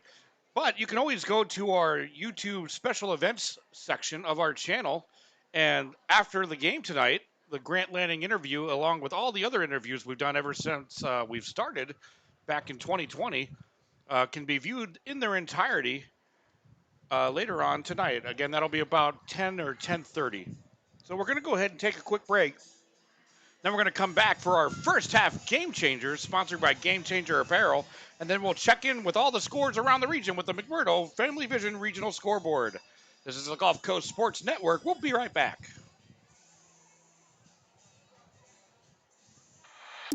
One of the reasons we've been so successful at Divinity Med Spa is because we understand what people are looking for. They want to look rested, refreshed, good for their age. We can accomplish this by treatments such as Botox, filler, lasers, and an array of facials, all by a team of trusted experts. This is Divinity, Hernando County's only locally owned and operated med spa. Come see us. We can't wait to meet you. I went through the VFW, I went through the American Legion, and I felt they couldn't help me. And, I got in touch with Chris, and he got right to work on it, and I'd say within a year, I had 100% disability. All right, Genty, time to learn the option play. Come on, Coach. I know how to run the option. Applebee's new Ultimate Trio. Mix and match 3 apps with 3 sauces, like shrimp, boneless wings, onion rings with sweet chili, blue cheese, and marinara. Or wonton tacos, waffle fries, and riblets with honey mustard, ranch, and honey barbecue. Or brew pub pretzels, mozzarella sticks, and waffles. Coach, how many combinations are there? There's over 80,000. Applebee's new Ultimate Trio. Choose 3 apps and 3 sauces for $14.99. That's eating good in the neighborhood. When you play football, you develop this mentality that, you can withstand anything. You're Mr. Tough Guy. So years I had been battling. I was just excited to finally meet someone who knew what I was going through, who saw my pain, to think that in a matter of one treatment, and it got better and better as I began to get treatments throughout the month. You know, why would you deal with this pain for another day? All right, welcome back to GCSN at the half. Now it's time for our first half game changers. We're going to go ahead and get things started on the offensive side of the ball. Really no doubt about this one. We got to go over to the Nature Coast side and give it to Rodney Jones. RJ, 8 rushes for 110 yards, 2 touchdowns, and he's also got 2 tackles on the defensive side of the field. And that's going to take us over to the defensive side of the ball now. We got a 14-7 game here at halftime. Nature Coast over Springstead. And the Nature Coast defense got things started early. And we got to give it to Joseph Leiser. 4 total tackles on the evening. 1 tackle for loss and a sack included. He's been a boss on the defensive line. And those are our first half game changers, courtesy of Game Changer Apparel. You can find Game Changer Apparel on Facebook and Instagram. Go ahead and check them out for all their wonderful selections that they have, helping out a local Hernando-based company. So now we're going to take one quick last break with the McMurdo Family Vision Regional Scoreboard before we take it back up to the booth with Abe Dowdell and Dave Barrett. We'll be back for the second half in just a moment.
All right, that's going to do us here for GCSN at the half. Thanks for spending your time with us here. Again, the Grant Landing Senior Spotlight and all of our other Senior Spotlights this season and prior, you can find under the special events section of our YouTube channel. And Grant Landings will be on later tonight, about 10:30, 11 o'clock. So with that, let's take it up to the booth for the second half call with Abe Dowdell and Dave Barrett. Take it away, boys. Well, all right, we're getting ready for the second half of this ball game, Dave, and this is where it's really going to come down to who wants it more, you know, who has that last push, who's been disciplined, the trenches, and mistake-free, and special team big play. Right now, the Eagles going to come out and they're going to receive the ball. This probably going to be one of the key drives that they need to make tonight. Well, yeah, if you're the Eagles and you are receiving after you just took the whole clock and scored, all right, and stole some momentum, this is your chance to cash in on that momentum and send the message that you're here for this game, because it looked like it could have got out of hand early in that first quarter, but they battled back and they fought through and they were able to stay in the game. And right now is their chance to show that we're not just staying in the game, we're taking it over. But the other side of that coin is the Sharks now. This Sharks defense is going to have to come across that line and figure out a way to stop Figueroa. It is no secret. You know it. I know it. They know it. Figueroa is getting the ball. Number 3 is taking you to the ball. Can you stop the big, strong back? Or are you going to let him get 4 yards a pop and let him take over this game? Right. And Coach Garofano put the ball in his hands and put trust in his offensive line in those trenches that they're going to be able to give that push and let him use his leg speed and do what he needs to do for his team. Now, keep in mind, they also played a big factor by managing that clock the entire second quarter. And they took that clock and ate it up. They come out here now punching in. We got a 14-14 ball game if they come out and hit that first drive. And I'm quite sure Coach Garofano has calmed them down and let them know play in the moment. Don't let the moment play into them. Well, and the flip side of that coin is Coach Hawley has got to tell his defense, get off the field. Third down, we live on third down. You gotta finish the drive on third down. If they come back on fourth down, you gotta stop them and send the message because the defense looked amazing early. And you saw one of our we had guys with tackles for losses and sacks and some no gains and some great defensive players on that side of the ball for the Sharks. So Coach Hawley's got to get them back, fired up, ready to go. I can't wait, Abe, to find out who does what this second half. Right. And even though it's the sixth game of the season, conditioning still plays a factor. And if they keep pounding that ball like they are, that fourth quarter is going to be a doozy. Well, Abe, it's a lot cooler now than what it was a month ago, and you'd like to think that these young kids have what it takes to finish this game. But you're right, some of these guys are going both ways, and some key players for both squads are going both ways, and that's not always by design. But at the end of the day, in big moments, you got to have your best guys on the field, and conditioning always matters in the fourth quarter. And you spoke at the beginning of the game about Figueroa wearing down the defense and dragging them around late in the game, especially in the fourth quarter. And we're going to find out if Nature Coast has what it takes to stay with it and finish this game like you mentioned. But they will be kicking off to the Eagles to kick off this second half. And there's the blackout. There's the students section and all the crowd. And we've been listening to them cheer and yell over halftime. And we're going to see what happens here in this second half with the kickoff. Dave, we got a big crowd on hand. Like thank each and every one for tuning in to the Gulf Coast Sports Network. And we're ready for the third quarter. And here we go. Here we go, folks. Third quarter. Nice high kick. Like it's fielded by Edwards. Goes around the left side of the field. Yeah, it looked like he ran into a brick wall over there. I mean, there was like 3 guys that hit him at the same exact time, and Edwards getting up a little gingerly as he comes to the end and sneaks off to the sideline. But they will start with the ball on the 30-yard line, and that's actually one of their better starting positions, as we talked about at the beginning of the game. Well, Coach Garofano and Coach Howell had the opportunity to talk to their team. The defensive coordinator, offensive coordinators for both teams had an opportunity to make some adjustments, do some things. Let's see what they do. Eagles come out with a trip, single receiver to the left. Norton keeps the ball, find a little daylight up the middle, picked up 5 yards on the carry. It's going to bring up second down and 5 for the Eagles. Hey, that was a really great fake to Figueroa. I actually thought Figueroa had the ball, but as you mentioned, it was Norton the whole time. So it was a late pull and a large chunk of yards off first down. And a good way to start if you are an Eagle. Notice they had that trip set, pulling out an extra defender from the box. Eagles go ahead and set up in the 4 wides, shotgun formation. Norton gives the ball to Figueroa around the right side. Figueroa goes straight up the middle, picks up about 8 yards on the carry and the first down. Cameron Hartley, the number 72, the pulling guard. I want you to take a look at this pretty fast replay. 72 right there. He hits the defender and drives and helps Figueroa able to move that pile and get a big first down for the Eagles. Eagles go back out to that trip set. Do we have any seniors? Figueroa shuffle it to the right. Norton takes it straight up the middle, picks up a yard, 2 yards on the play. Actually, it picked up 3 yards. Yeah, it looks like Joey Liza's on the bottom of that pile, twisting as a little gator tackle for us. But you saw RJ number 4 for the Sharks fly to Figueroa as if he was ready for the quick screen. But that was a quarterback run all the way, and it'll bring up second and about 7, Abe. Eagles stay in that 4-wide formation. Figueroa lines up on the right side of Norton. We got motion. Norton keeps it up the middle. Dancing to the left side. Went up the middle, danced to the left side. It looked like he picked up the first down on the play after picking up about 8 yards on the carry. Yeah, it looked like number 19, Trenton Hanna. They call him Tron. He looked like the first guy on, but that's a great fake going back left-hand side, and you know, still a big play for the Eagles, and the Sharks are looking over to the sideline asking questions, trying to figure out how to stop this running attack. And they've gotten the ball over the 50-yard line, Abe. Back in the trip set that you were just speaking of.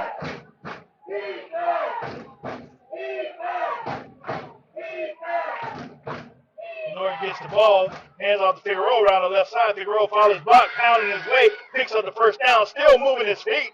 He was actually moving his feet backwards, Abe. Once he got spun around, he just kept going backwards. And that's a big first down. They have yet to throw the ball in this trip set.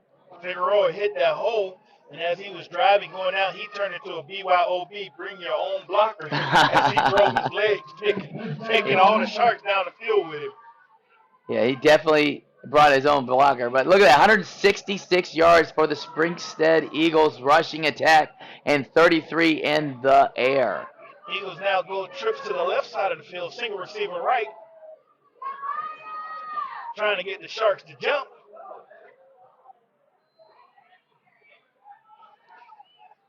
Looks like Coach Carfano walks out to the field to call a quick timeout. And we will take a timeout too as they talk it over. Time to learn the option play. Come on, Coach. I know how to run the option. Applebee's new Ultimate Trio. Mix and match 3 apps with 3 sauces, like shrimp, boneless wings, onion rings with sweet chili, blue cheese, and marinara. Or wonton tacos, waffle fries, and riblets with honey mustard, ranch, and honey barbecue. Or brew pub pretzels, mozzarella sticks, and waffles. Coach, how many combinations are there? There's over 80,000. Applebee's new Ultimate Trio. Choose 3 apps and 3 sauces for $14.99. That's eating good in the neighborhood. All right, Abe. Now we got to talk a little bit about the awards that we have at the end of this game. You remember any of those awards we give out? What is that, the GCSN or the Glory Days? Glory Days. That's right, the Glory Days player of the game. Now, I heard you say GCSN. They will get a GCSN shirt, which is coveted. They love it. But they will get the Glory Days gift card. And we can't wait to find out who stands out for that award. So we're back, 1st and 10 for the Eagles. Line up in the trips. They got motion to the right. Fake handoff. Norton keeps the ball, but he's met in the backfield and taken down immediately. That's Braden Hogan, number 5, the defensive end on that side. And a pink flag goes high in the air. Let's see exactly who this is on. Number 5.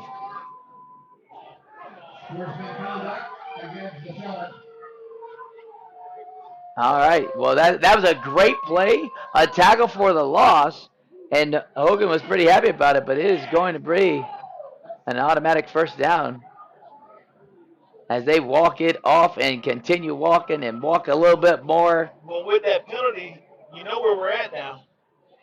We're in the neighborhood. We are in the neighborhood, and inside the 20-yard line, they call that the red zone. There it shows up on your screen, on our screen as well. And this has been very impressive for the last 2 consecutive drives for the Eagles here. That trip set with the motion and the trips quarterback run has been really productive for the Eagles. And so that penalty actually helped put us in the neighborhood with the Applebee's red zone. 1st and 10. Hand off to Figueroa around the left side. They rode him left. Right out of bounds. A very low tackle by Dominic Piccarelli. They call him Pick. He's the junior cornerback. Pick a quick guy as well, also on the track team, able to get low, a very low tackle. And if I was tackling Figueroa, I'd want to go low too. Picks about 150 pounds, so he definitely needs to go low because Figueroa is well over 200 pounds and runs like a machine. Brings up second down. Big tackle for loss for the Sharks as they try to respond here. Hand off to Figueroa around that right side. He comes powering his way through, picking up about 4 yards on that carry. And those 4 yards are the exact yards you're talking about as a running back that wears down the defense. That right there. It's not the 60-yard run. It's those 4 yards where it takes 3 and 4 guys to bring you down. And that's what you just saw. But a very important third down here, Abe. Eagles got a single receiver to the right. Norton's under the center. Checking the plays. Quick hand off to Figueroa. He's roaring straight up the middle. Looked like he might have picked up the first down on that carry. It's going to be really, really close, but it did take a couple Sharks to bring it down. You're going to check out the replay here. As they get the right play, he goes to the left side, cuts north and south, and there's 1-2 guys as they finish him off there at the line. Number 16, Mr. Parker, was the first one on the lower end, but they are going to say it is a first and goal from about the 8-yard line. So they make a quick substitution for the Sharks defense. They bring in an extra lineman, defensive lineman, a fresh defensive lineman. Well, Dave, Figueroa's been money all day in this area going to the right side of the Sharks line. I would continue to just run that. Looked like Norton tried to keep the ball. Well, it looked like Figueroa had it, and then Norton just kept it late. That is such a smooth move by the offense, and something that you know they practice often. But he does get a whole yard closer to the end zone to be second down and goal. Another lineman switch. So we got second down and goal. Eagles go to a twin set. Norton on the center, hands off to Figueroa. Figueroa is pounding his way in. There's another flag on the play. Yes. And it looked like Figueroa was riding the back of Antonio Graham, number 53, for the offensive line. Look how low his pad levels are right there as he just gets so low. And it looks like he's actually in the end zone, but his helmet came off. But he is shy by about a yard. They are going to give him a face mask. Which is going to be an automatic first down. And it's going to move him exactly 6 inches closer because it is half the distance to the goal. The down marker hasn't been fixed, but they are going to take a water break. I believe we are going to take a break as well. When you play football, you develop this mentality that, you can withstand anything. You're Mr. Tough Guy. So years I had been battling. I was just excited to finally meet someone who knew what I was going through, who saw my pain, to think that in a matter of one treatment, and it got better and better as I began to get treatments throughout the month. Why would you deal with this pain for another day?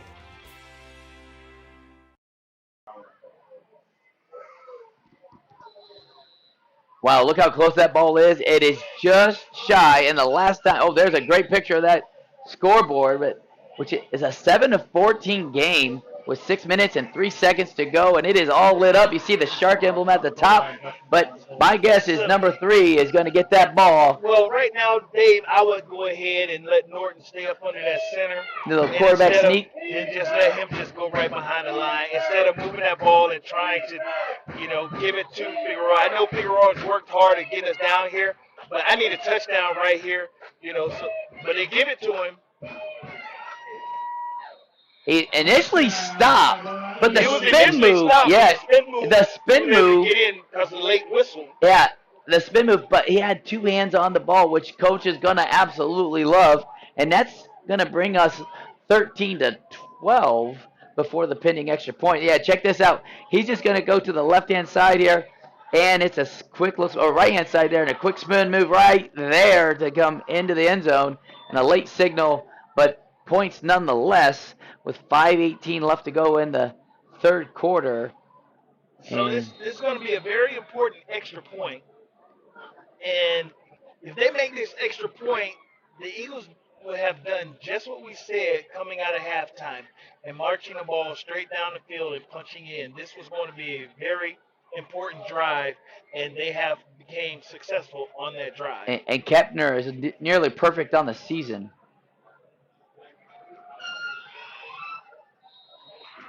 And perfect here. So we have a 14-14 ball game right here in the Shark Tank. Ladies and gentlemen, this is one of them games you cannot go to the refrigerator. You cannot go to the restroom. You are going to have to be in for the ride tonight. Yeah, and this is what rivalries are made for, right? And it doesn't matter. I mean, both teams were coming off big winning streaks. 5 winnings for the Sharks, 3 wins for the Eagles. And it's a perfect time to have this match mid-season right now, ready to go. And I can't wait to see what happens for the rest of this second half as we are tied up 14-14 in the third quarter. And who would have thought that the Sharks would have jumped out on the Eagles 14-0? And the Eagles stayed patient, kept the ball the entire second quarter pretty much, drove down, scored when they needed to because they knew they were getting the ball back at halftime, giving the Sharks only less than 18 seconds remaining, and then coming out here and driving the entire field and leaving 5 minutes and 52 seconds in the third quarter, and the Sharks haven't even been on offense this quarter.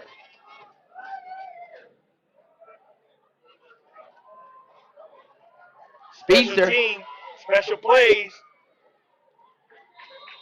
The Sharks have great field position. Yeah, Zayden McKenzie on the return there. As we mentioned earlier, he is a 100 meters sprint champion. But that is going to bring up a first down, and it's been a long time since we've seen this offense. And offenses can get cold, or offenses can go hungry. It'll be interesting to see how this offense responds to the delay that has been, especially Cash Williams, who hasn't thrown a ball in over 40 minutes. And keep in mind, Dave, some of the Sharks are going both ways as well. So that means some of these guys have been on defense that entire drive. Quick handoff to R.J. Jones. He goes up the middle. Looks like he picked up about 7-8 yards on that carry. And R.J.'s showing his energy field is up. Yeah, and that's what we saw at the first quarter was quick little motion, R.J. up the middle for explosive runs, and looks like the Sharks are hustling to the line of scrimmage again. Sharks come out twins to the right. Another quick handoff. Stutter step, and he's brought immediately down by number 51 of the Eagles. That's Caleb Johns. He's already got 4 sacks on the season, and this is going to be a tackle for loss.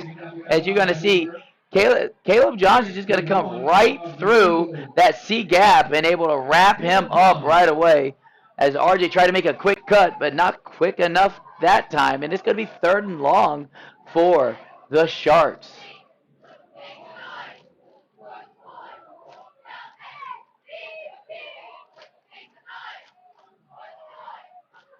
Johns is one of those senior spotlights that we've had in the past. Sharks line up in the trip to the right. Quick pass to number 11. It's Jonathan Edney, and he's right at the sticks. I'm not sure if they're going to mark it right. They're going to, they are signaling first down. I just saw the signal first down. Edney with the hitch, but let's see if the white hat's waving his hand. Yeah, they did? Okay, perfect. I saw the signal. So it'll be good run by Jonathan Edney, and by run, I mean his route. With that hitch at the sticks. Good ball by Cassius Williams.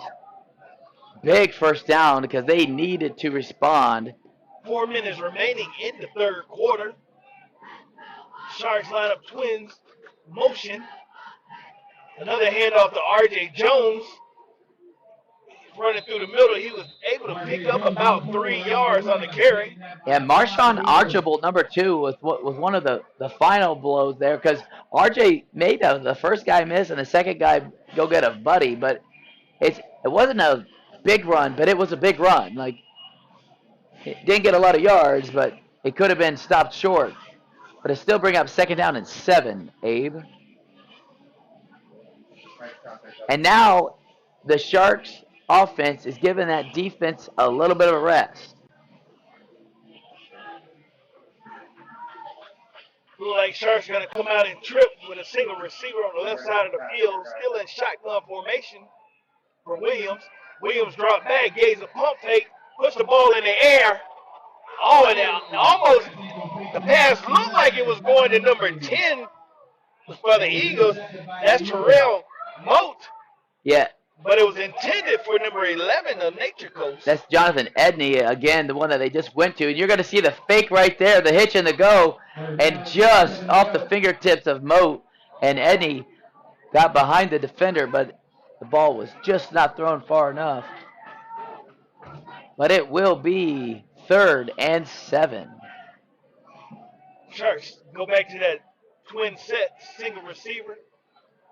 Williams dropped off, hands back to RJ around the left side. RJ tried to find some room, still moving his feet. Looked like he might have picked up the first down.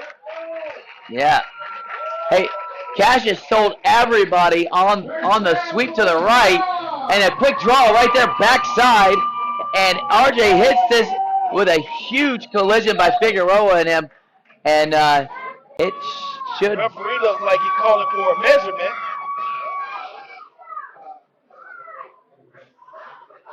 Yeah, they are going to measure this, and it. But it was a nice play because you thought Williams was going around the right side, then he handed off under to Jones as the defense swayed one way. He was coming back the other way and utilized his speed. Well, they say football is a game of inches, and we're going to see how close this football is to the first down, and it's either just making it or just shy, and it should be an inch or two here, right? You see that right there's a great view of the Eagles as they are. It looks like they may have gotten that first down.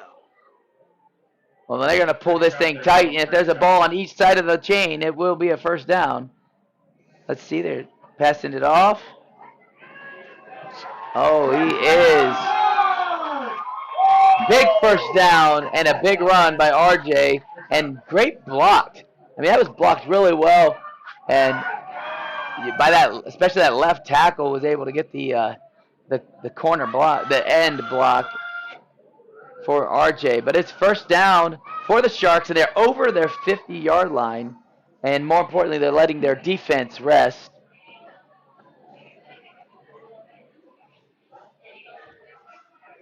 Looks like we're going to go back to the gun, Abe. They're going to go to split receivers. Jones lined up in the backfield with Williams.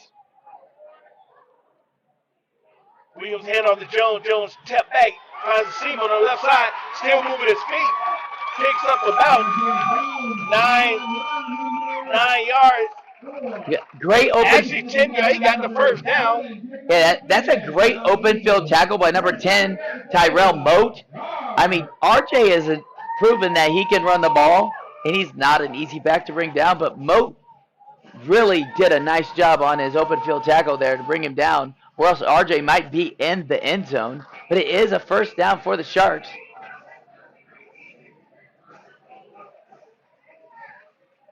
Coach Holly has a lot of formations that he's throwing out at the Eagles defense. And the Sharks now go to a 3-wide formation. Williams drop back. Those a little quick. Yeah, just a quick hitch to Grant Lanning, number 6, the senior tight end. He was able to hold on to it. He bobbled a little bit, but he was able to grab it and hold on to it. Yeah, Lanning 6'5", 235. Big target. Big target, big hands, quick pass, and looks like a 4-yard gain.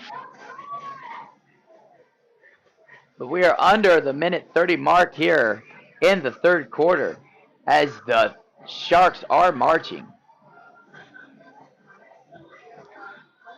Dave, will the Eagles find a way to stop this Shark momentum right now? We got motion. Quick toss to RJ. RJ finds a seam on the middle. He cuts back. He's still on his feet. He's still breaking away into the fire. He looks like he's in the end zone, but he looks like he might have went out at the 1 yard line.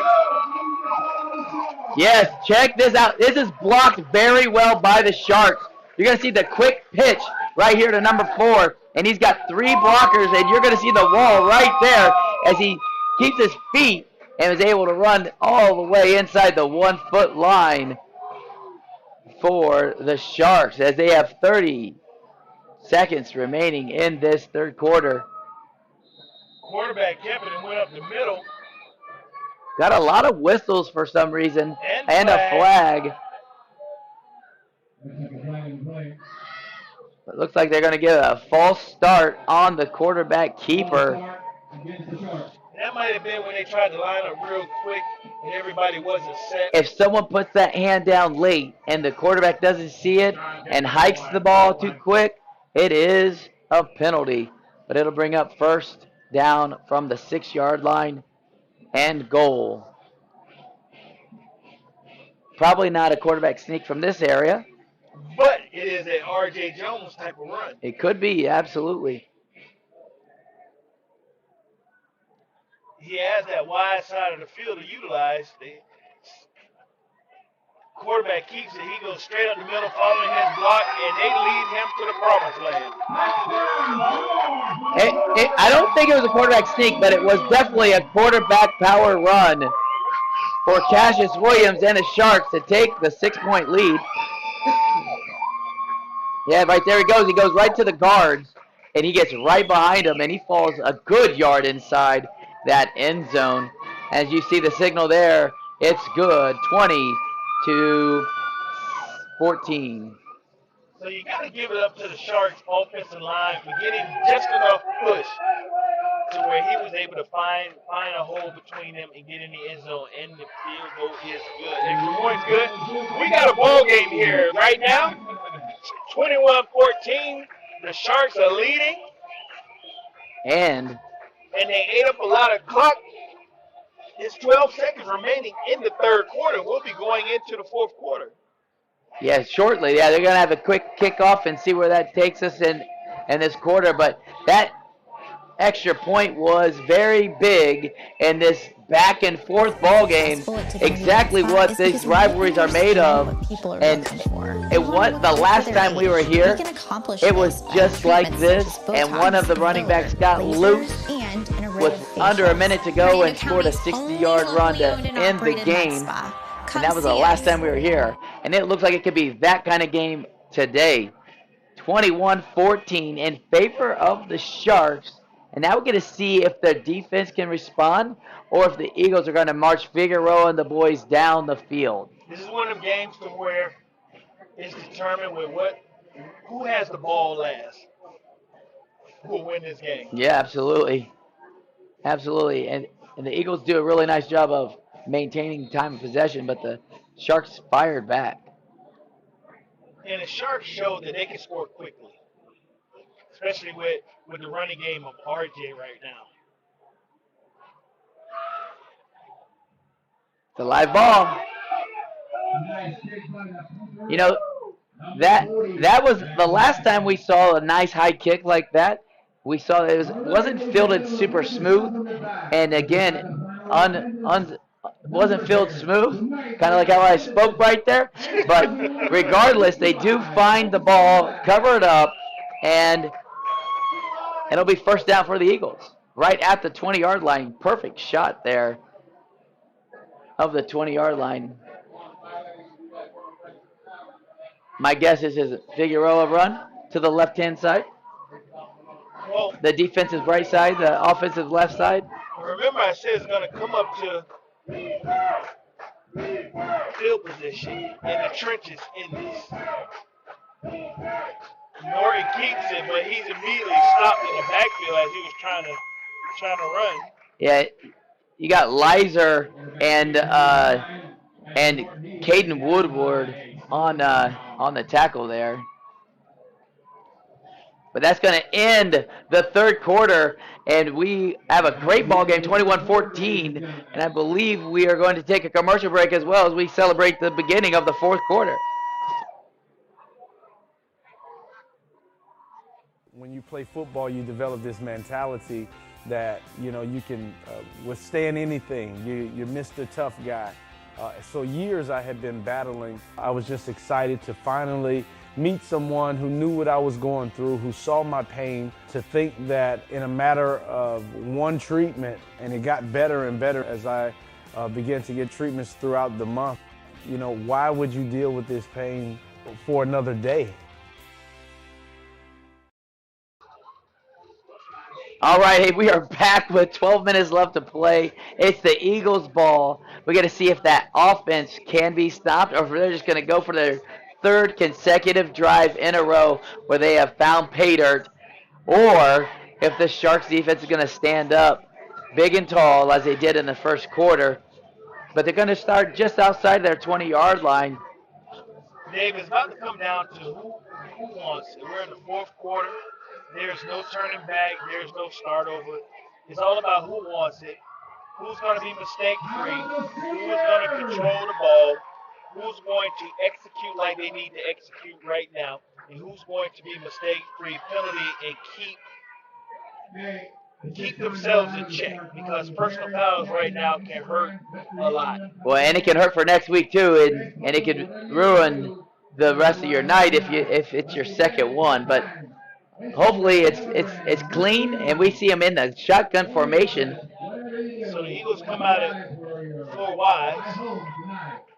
Norton signal motion. He drops back. He's under pressure, and he is sacked. I believe it's the second sack of the night. That's going to be number 21, Tyler T.D. Davis. And remember, Davis used to play for the Eagles last year. Okay. Check out that Jimmy John's. The junior is just running his feet. He's being blocked, but he goes straight into the quarterback, Norton, and Norton can't believe that he was brought down. But that is a huge sack for the Sharks defense. And you know they used to be teammates last year because he was on the Eagles side, and now he's playing for the Sharks. So you know that sack has to feel good for him.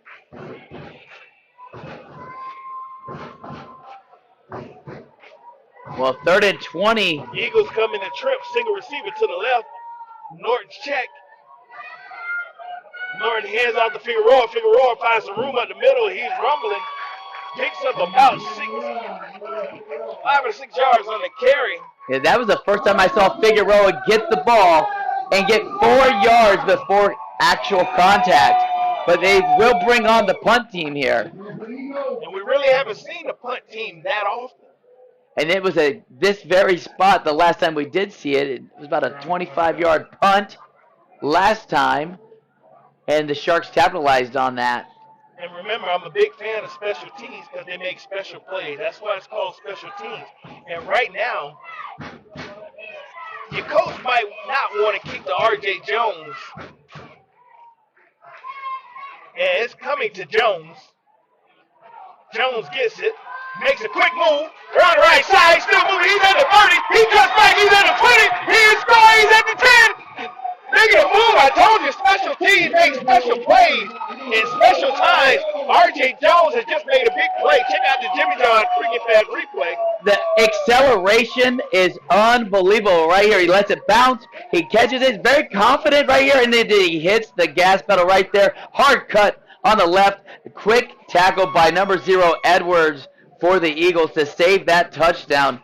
As you mentioned, special teams, special plays with 10:04 left to go. Where does that bring us at, Mr. Abe? We're in the neighborhood. Oh, yes. Red zone. We're in the neighborhood, and they got great field position. Well, and the student section just lost their mind as they saw RJ with that ball. Fake toss inside to Lanning. Lanning finds room, and he's in the end zone. They gave a fake toss to Jones, gave an inside handoff to Lanning. We call that 45 slot OT, and he went around that right side, and he got in the end zone. You're going to see, I call it a counter, but basically Lanning, a big 6'5", 235-pound running back with blockers. You got to be kidding me, right? He easily gets into the end zone, does a cartwheel, somersault, whatever you want to do, his gymnastics move at the end. But that puts up his team by two giant scores, and it was just 14-14 as a blink of an eye and a big defensive stand. It's now 27 or 28-14. And one thing that happened was special teams made a special play that put them in a position to be where they're at right now. And the running effect of R.J. Jones, which gave that beautiful fake, that defense went with it, and they gave the inside handoff to Lanning, and he just came around the right side. And I got to believe Coach Hawley has been waiting all night to put the ball back in the counter movement and get a big play like that out of a senior leader as Grant Lanning is and has been for many years on this team. But you got to see two different aspects of the sidelines as Coach Garfano's reminding these guys, we got to finish this thing. We are in the fourth quarter, and you see the Sharks kickoff team gathering together to say, hey, don't let them back in. Don't let them back in. But it is another special teams play. Does the Eagles have a play for them? You do have Edwards back deep, number 0, who's had a big night for him, and Tyrell Moat, another big player for him. But they are a little bit deep. The ball's dropped in front of them pretty far each of the last 2 kicks. Jackson Dyson put toe to leather. Number 10 gets it. Yeah, and he's immediately wrapped up. That was perfect tackling form as 2 Sharks split Tyrell Moat in half. One on one side, one on the other. Looks like looked like that was Davis again. Tyler Davis again.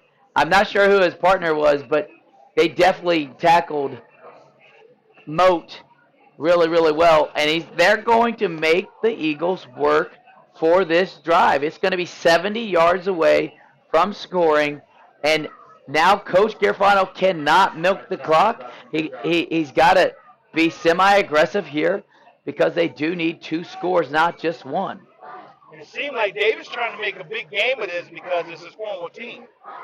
Trying to make big plays for them. Eagles line up in trips. Little motion to the right. Norton keeps it straight up the middle, finds a little room, and he immediately ran back down by number 21, Davis, from behind. Yeah, Davis is trying to make a stance here as a strong defensive player for the Sharks, and maybe stick his number in there for one of the top 3 players for tonight's Glory Days player of the game. But it'll be 2nd down and 5 for the Eagles. And the clock continues to tick down.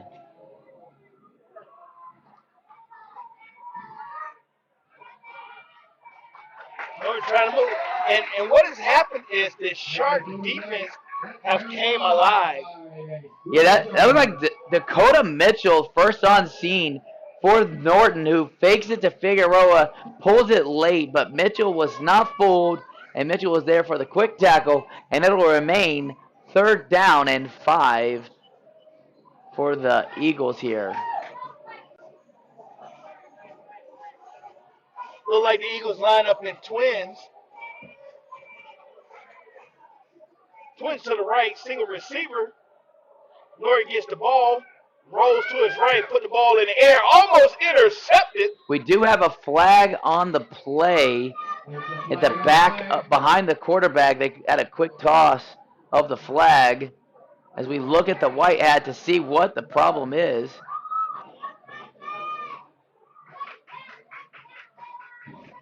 He's going to check with Coach Hawley and see if he wants the illegal shift, and Coach Hawley declines the illegal shift, and that'll bring up 4th down for the Eagles.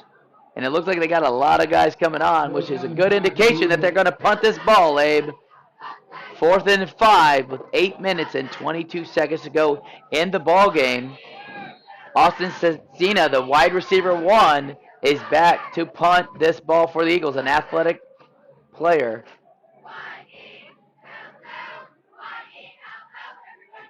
Look like the Sharks have just let this one bounce. And they still have great field position for their offense.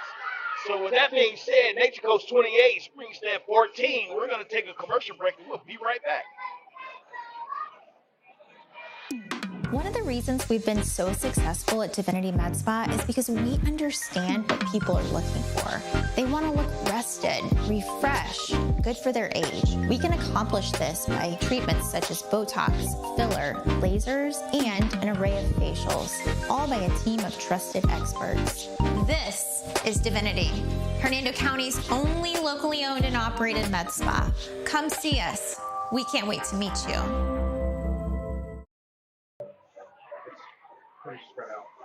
All right, 8 minutes and 22 seconds to go in this ball game. Should be a 1st and 10 for the Sharks. Sharks come out in twins.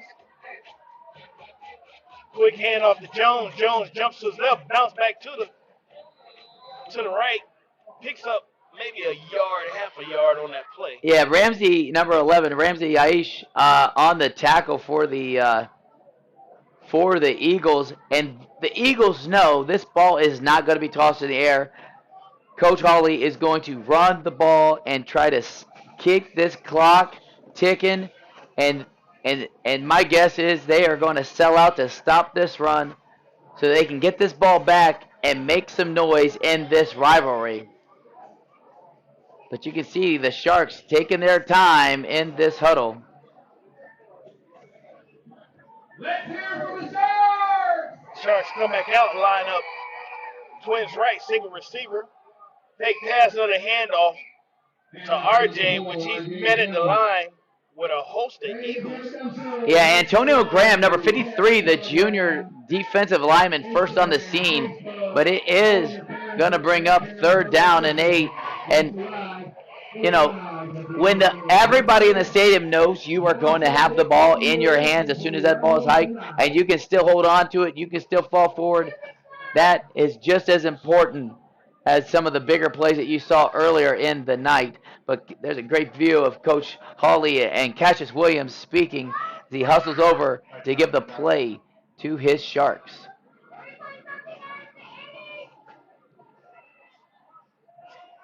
So the Sharks come out for a wide. Williams keep it straight up the middle. Shoestring tackled by number 53, Graham, on the play. Yeah, he was just tripped up right there. But another pink flag goes in the air.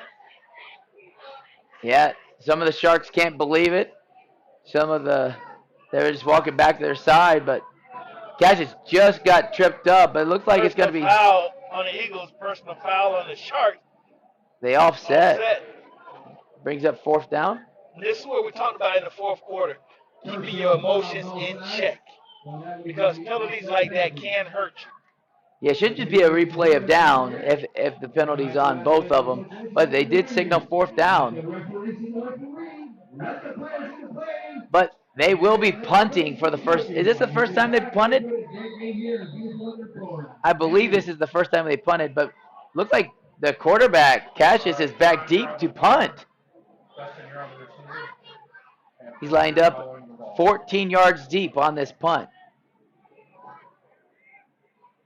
Not so tight, John. Not so tight. There you go.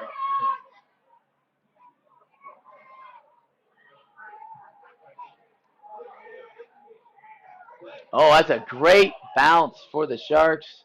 Maybe a little too great as it goes into the end zone, and they're going to get the ball on the 20-yard line. But they will have 5 minutes and 53 seconds to get 2 touchdowns if they want to win this game. We're going to take a water break. Hey there! Have you heard about Ron Schuster Pest Control? They've been serving the Nature Coast since 1983 and are experts in keeping your home and lawn pest-free. Give them a call at 352-683-4003 to schedule your appointment. Remember, when it comes to lawn treatments, the grass is always greener at Ron Schuster Pest Control.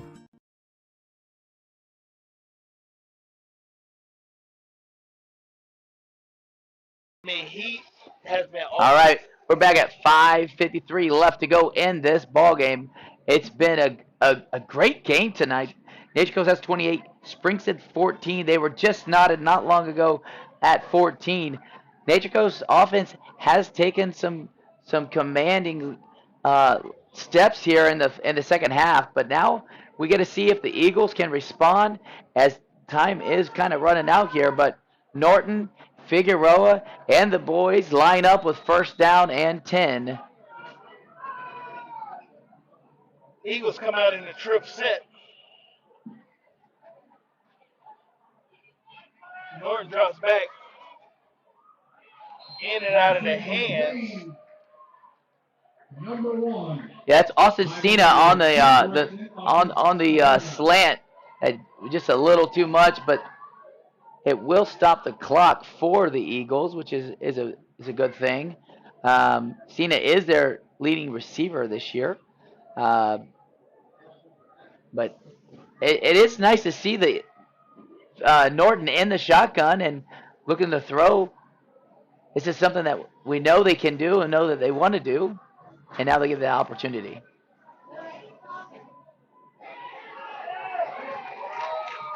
Look like another. Yeah, you see who it is. Number 21, T.D. Davis, on the sack there of Norton. And Norton had an opportunity to pitch the ball to Figueroa, but ended up deciding to hold on to it. And that will keep the clock running as it is now 3rd and long.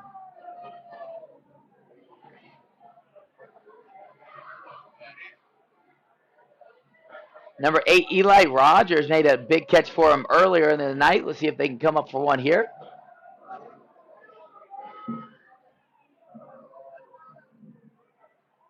And that's who they go to. Oh, and ball just tossed a little too high. Just a little too high for it. Rogers as he jumped up in the air. Defended by Dominic Picarelli as it was defended well.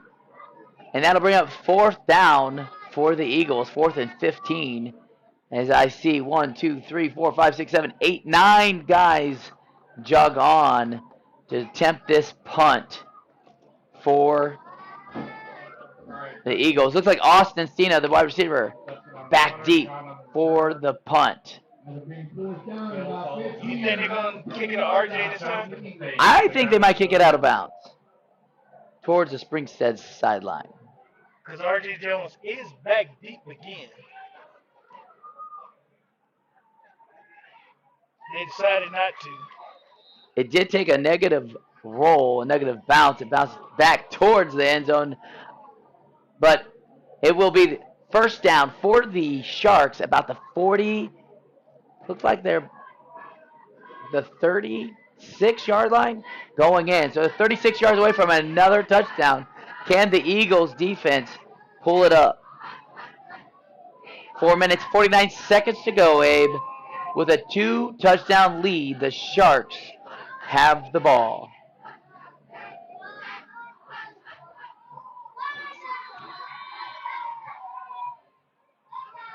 So it looks like the Sharks going to the split formation.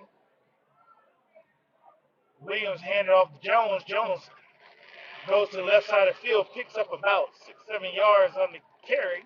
Yeah, you got Grant Lanning there, the tight end, who just basically was a lead blocker for him as he crossed over to the side. Big block. Had some great football tonight for both teams. Some defensive standouts, some offensive standouts, some back and forth between Figueroa and RJ, and some big sacks for each team. Big time plays. I mean, special team plays as well.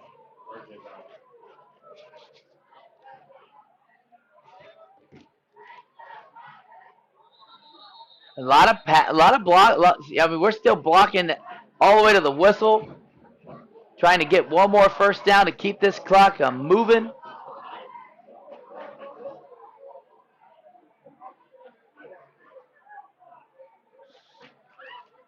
Sharks have took command of this game. It's 3 minutes and 37 seconds remaining in this game. That special team play, Dave, where R.J. Jones took it all the way down to about the 10-yard line, and then Lanning went ahead and punched it in. That really sealed the deal for tonight. You're absolutely not wrong.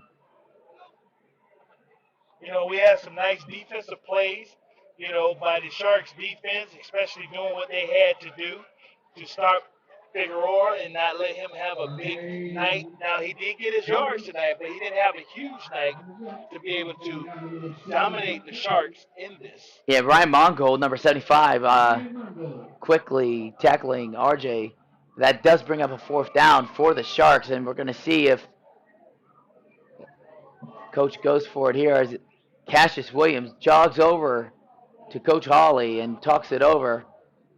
There's a good chance that he's just going to hang tight, and Coach might call a timeout here with just a few seconds before the play clock expires, or are they going to send him out now and run one more play? Pay attention to the tight end, number 6, Grant Lanning there, as a timeout is called for the Sharks. We too will take a timeout. All right, Genty, time to learn the option play. Come on, Coach. I know how to run the option. Applebee's new Ultimate Trio. Mix and match 3 apps with 3 sauces, like shrimp, boneless wings, onion rings with sweet chili, blue cheese, and marinara. Or wonton tacos, waffle fries, and riblets with honey mustard, ranch, and honey barbecue. Or brew pub pretzels, mozzarella sticks, and waffles. Coach, how many combinations are there? There's over 80,000. Applebee's new Ultimate Trio. Choose 3 apps and 3 sauces for $14.99. That's eating good in the neighborhood. All right, Abe, we got 2 minutes and 14 seconds to go in this 4th down play here for the Sharks. And a friendly reminder, at the end of this broadcast, in 2 minutes and 14 seconds, we will choose our Glory Days player of the game, and they will get a Gulf Coast Sports Network t-shirt and the coveted Glory Days gift card for some yummy eats.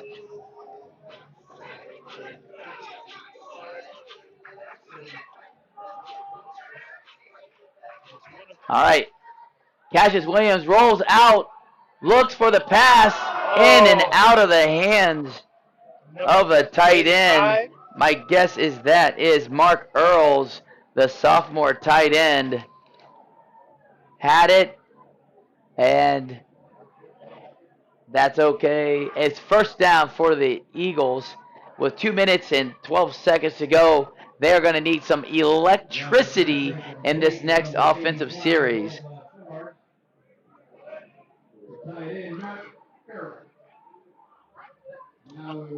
I'm sure he was wide open, and he wanted that ball. You know, sometimes you look down the field before you can actually get that ball in your hands, and he's going to think about that. I'm quite sure if the coach go back to him, he'll make a bigger play next time. Yeah. Well, we've had a lot of awesome defensive plays here, but we got a different quarterback in. It looks like that's gonna be Aiden Coleman, the junior, known for his deep ball. And they might have to see that deep ball here in just a few. 2 minutes and 8 seconds remaining.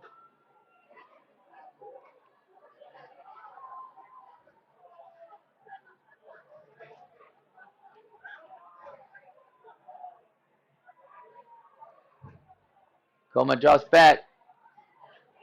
Oh, big tackle.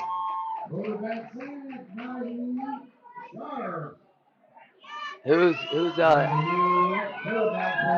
that's Lizer on the sack. Lizer on the sack. I think it's Lizer's had a big game tonight for the defense. I mean, he's got tackle for losses. He's got sacks. He's got regular tackles. He's definitely made his presence known tonight for the Sharks defense. Quick screen. In and out of the hands of Austin Stina, which will bring up another 4th down for the Eagles. Leiser's helmet fell off, and he's able to come back in as he took that one play off, but it will be 4th down as the offense stays together. Ladies and gentlemen, we're looking for a lost set of keys on the red lane here. Then it has on it working white.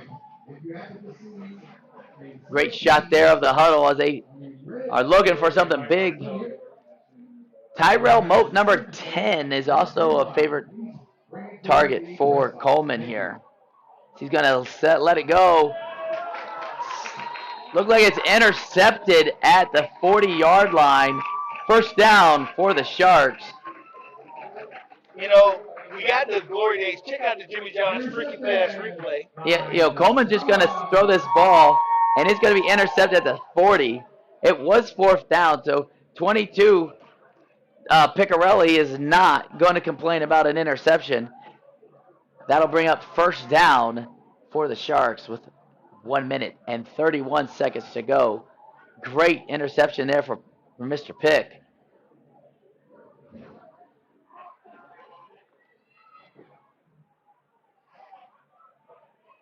Now the key here for the Sharks is number 6, the fullback. Well, he's the tight end, but he's lining up here. But it looks like they might be doing their tight victory and take a knee here. That's what the formation tells me. And coach is going to have them huddle up. And they're going to take a timeout as we will do the same.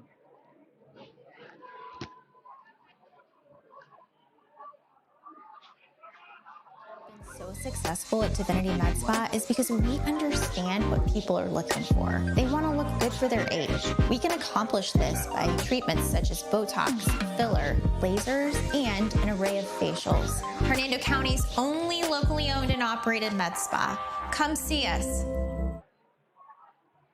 All right, we are back, Abe, and we get to see what this next play is. And they were tipping their hand a little bit at the tight victory, which most coach will tell you is the most exciting play in the game because that means you've already done it. You do not need to do anything else, but they do not line up in that formation right now. It looks like they got a little gun action. Hands off to Jones around the left side, picks up about 3 yards on the carry. And we got a minute, 19 seconds and counting remaining in this game. Jones has had a great game.